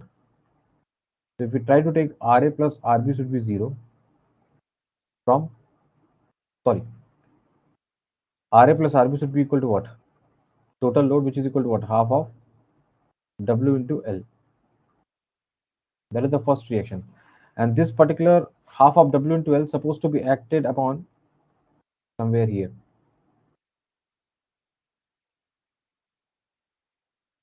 This would be acted upon here at a distance of what? 2 by 3 of L. Now if you take summation of moment about A point to be 0, then what you can write? Half of W into L, which is acting at a distance of what? L by 3 from point A, that is equal to RB into what? L. If you try to calculate RB value, what is the value of RB? WL by 6. And what is the RA value? WL by 2 minus WL by 6, which is nothing but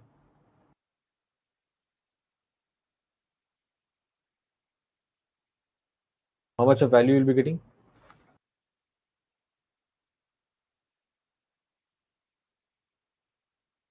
It is WL upon 3, right?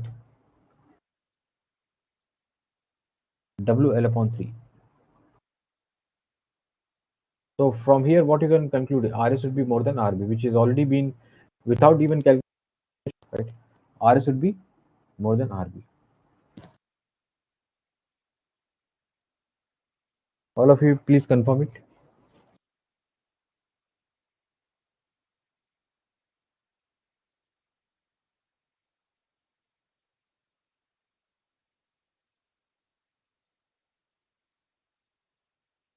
All of you are getting the same answer?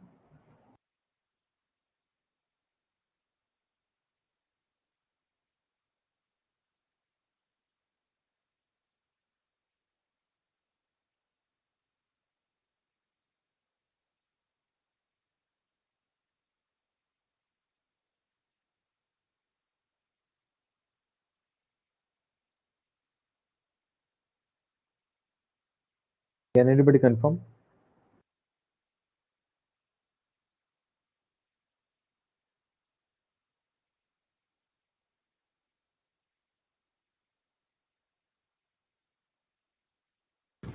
Can we move to the next question?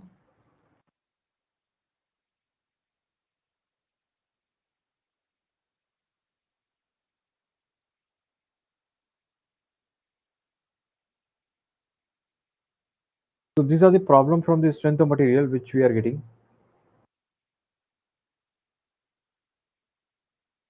So here, this is the question number 7. This is the question number 8. Now, moving on to the particularly question number again 9. And this particular question is from what? Mechanical vibrations.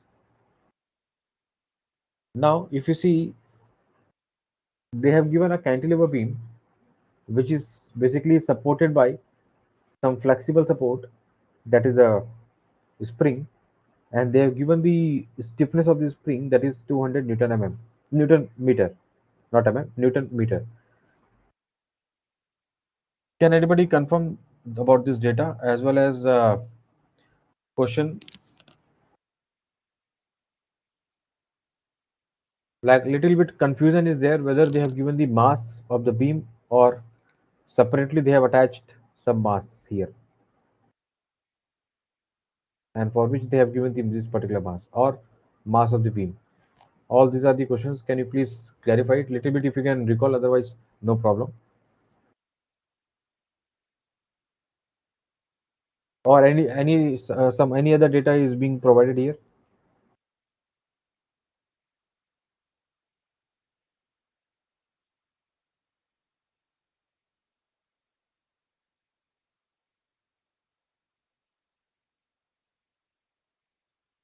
So it is the mass of the beam, and you are saying it is being hinged, right?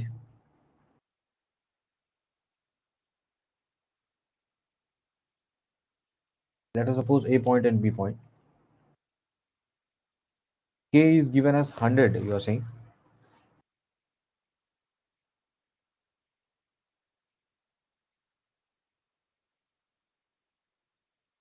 And mass is given as 10 kg.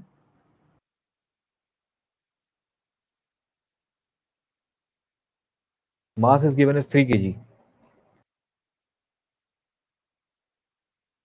So this particular mass is 3 kg and this is 100, right?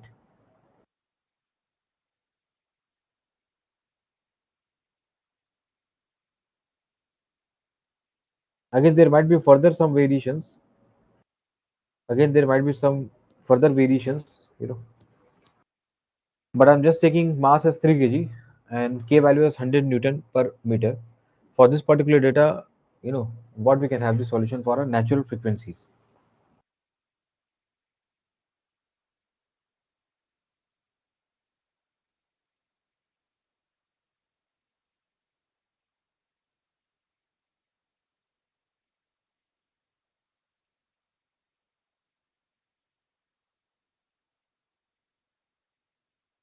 Yes. So it is a numerical answer type question, right? It was a numerical answer type question or some MCQ question for this particular question.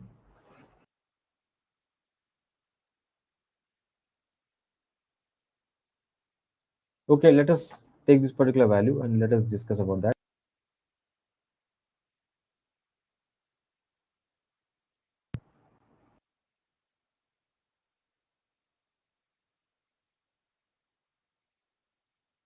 Now, if you try to see particularly this problem as this particular problem, something like this, and if you take a particularly mass of the beam which is being concentrated at a distance of half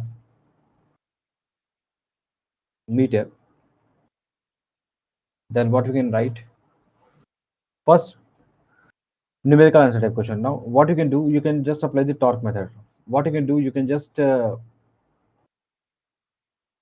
slightly rotate this particular beam, because the moment you will be placing this beam, so what will be happening, this beam particularly will be getting, it will be statically rotated, but statically whatever the rotation is there that I'm ignoring, I'm displacing it by the amount theta, and this I'm taking what?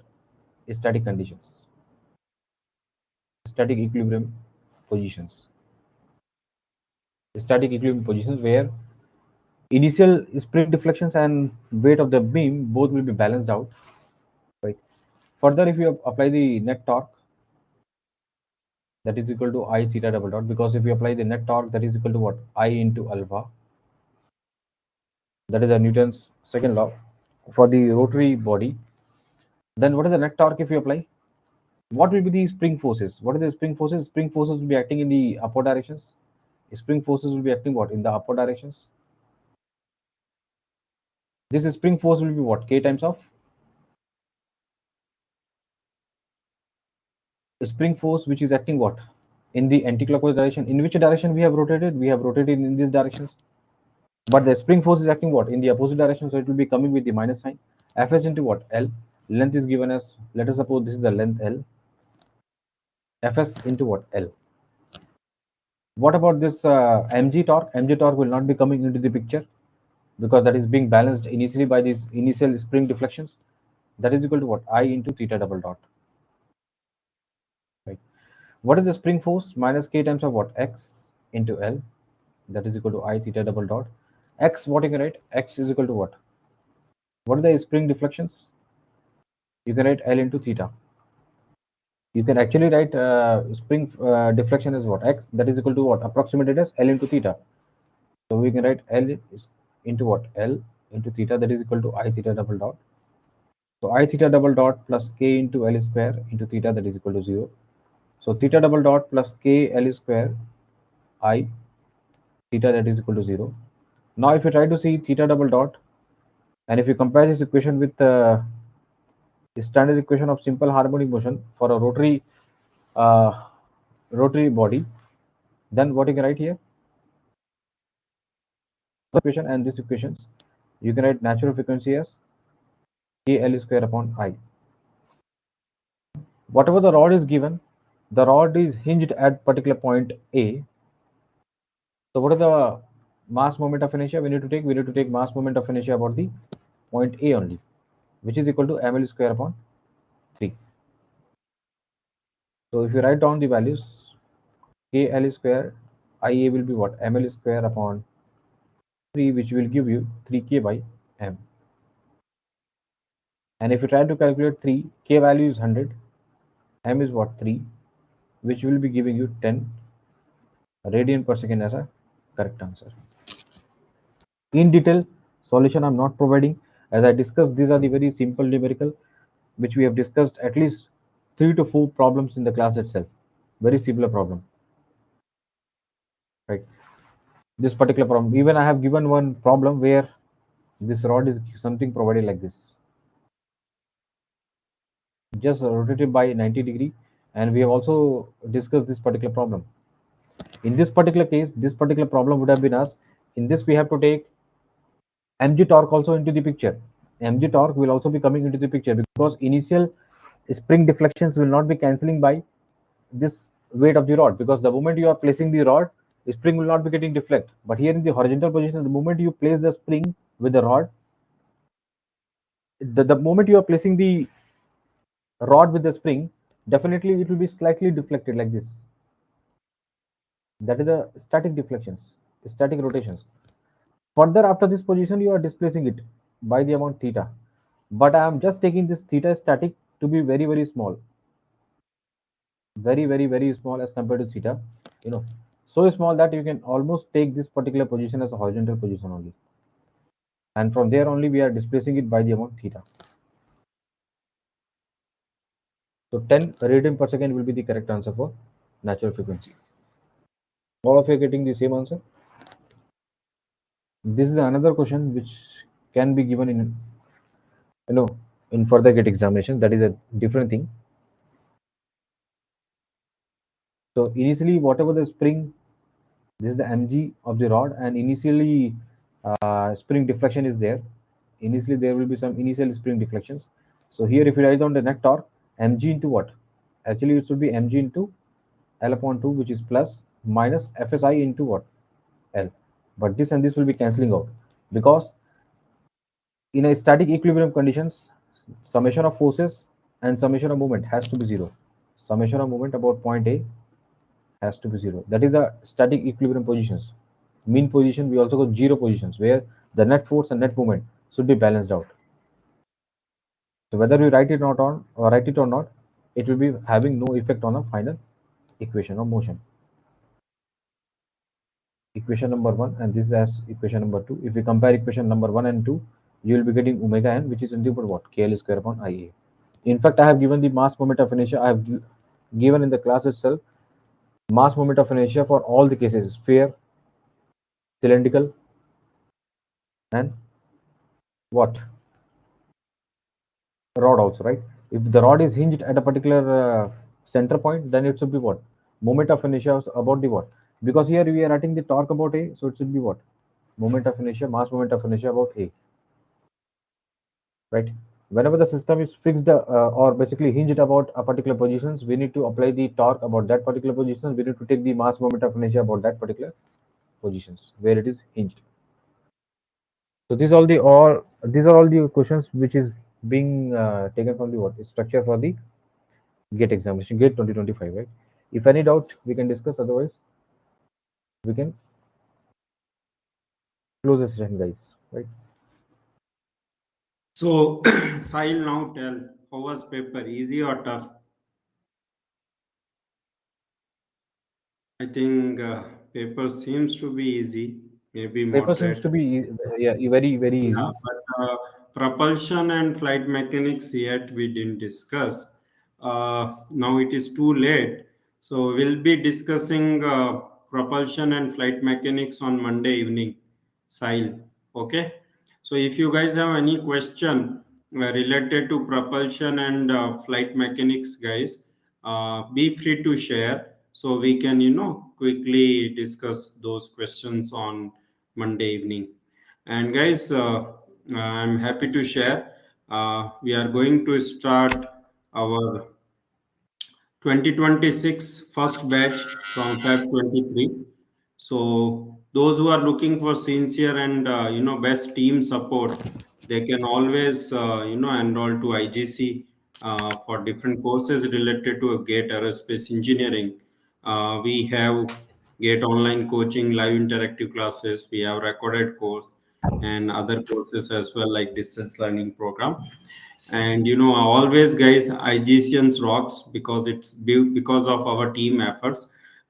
In this paper, Rahul sir, mathematics was asked for too many marks, 12 questions. And in IGC we teach 70 to 80 hours mathematics from day one. Yes. In fact, the first class is of mathematics for Fab batch, and it is always for every batch in IGC, right?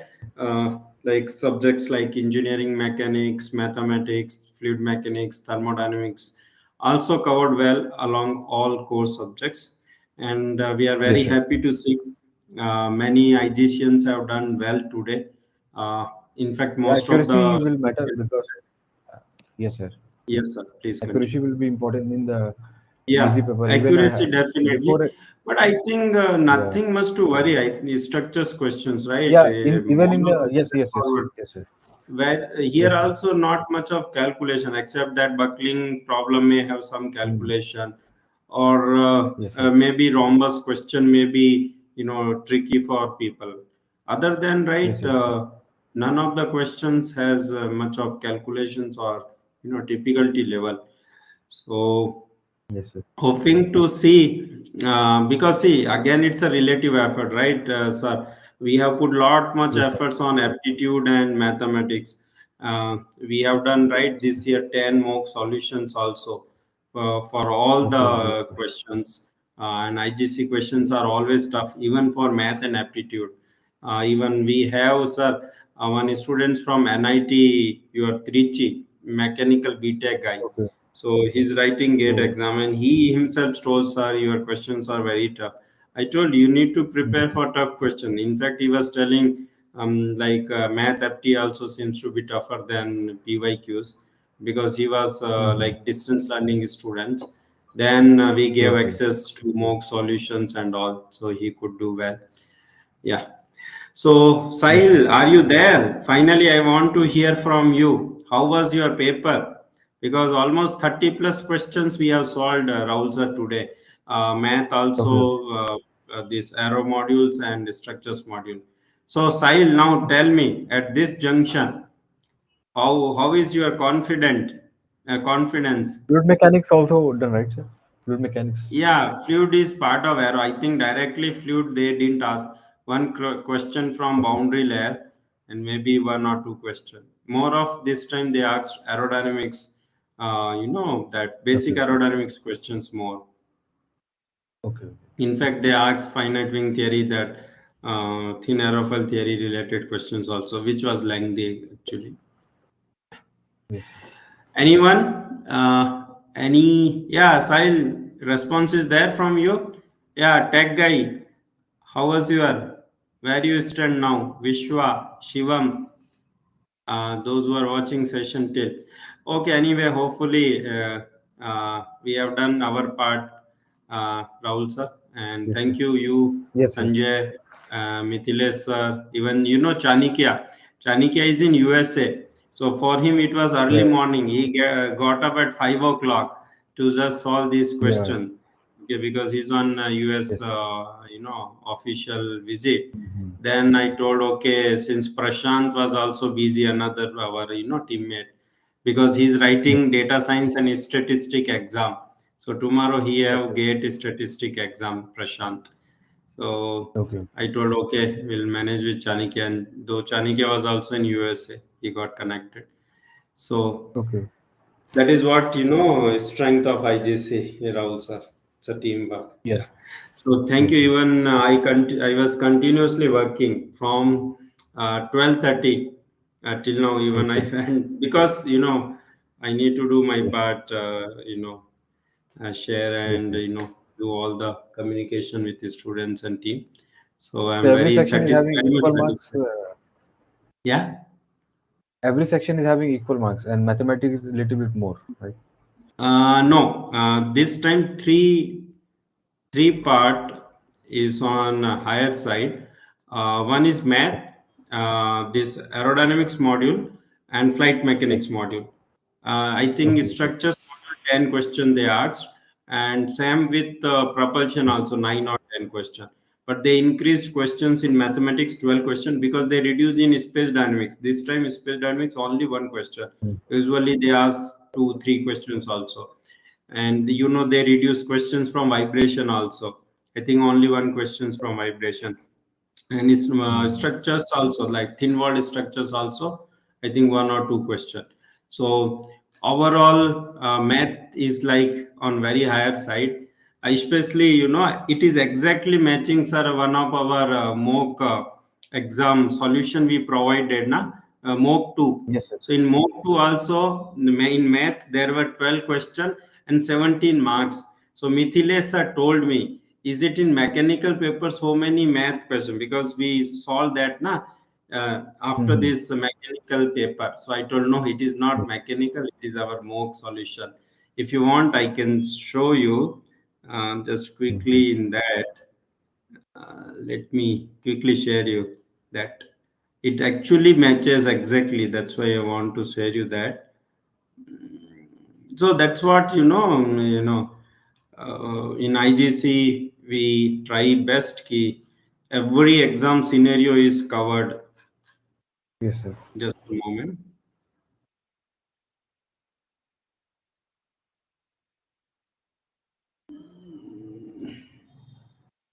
So mathematics, right?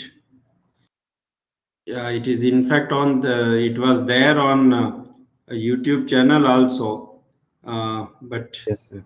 I think I changed. So we have for 17 marks. The number of question is 9, but marks is around. So I think here again 3 more is there. Okay. So that's all. I think we can Yes, sir. wind up, and thank you, sir. And I think I informed you, right? We are starting batch from 23rd Feb.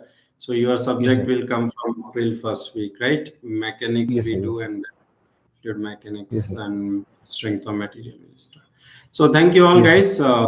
guys. Wish you all the best for result, and we'll be getting in touch as and when, like Monday, and then further response it comes out, we'll solve the paper and then post gate guidance sessions. So keep following us for all other updates. Thank you all.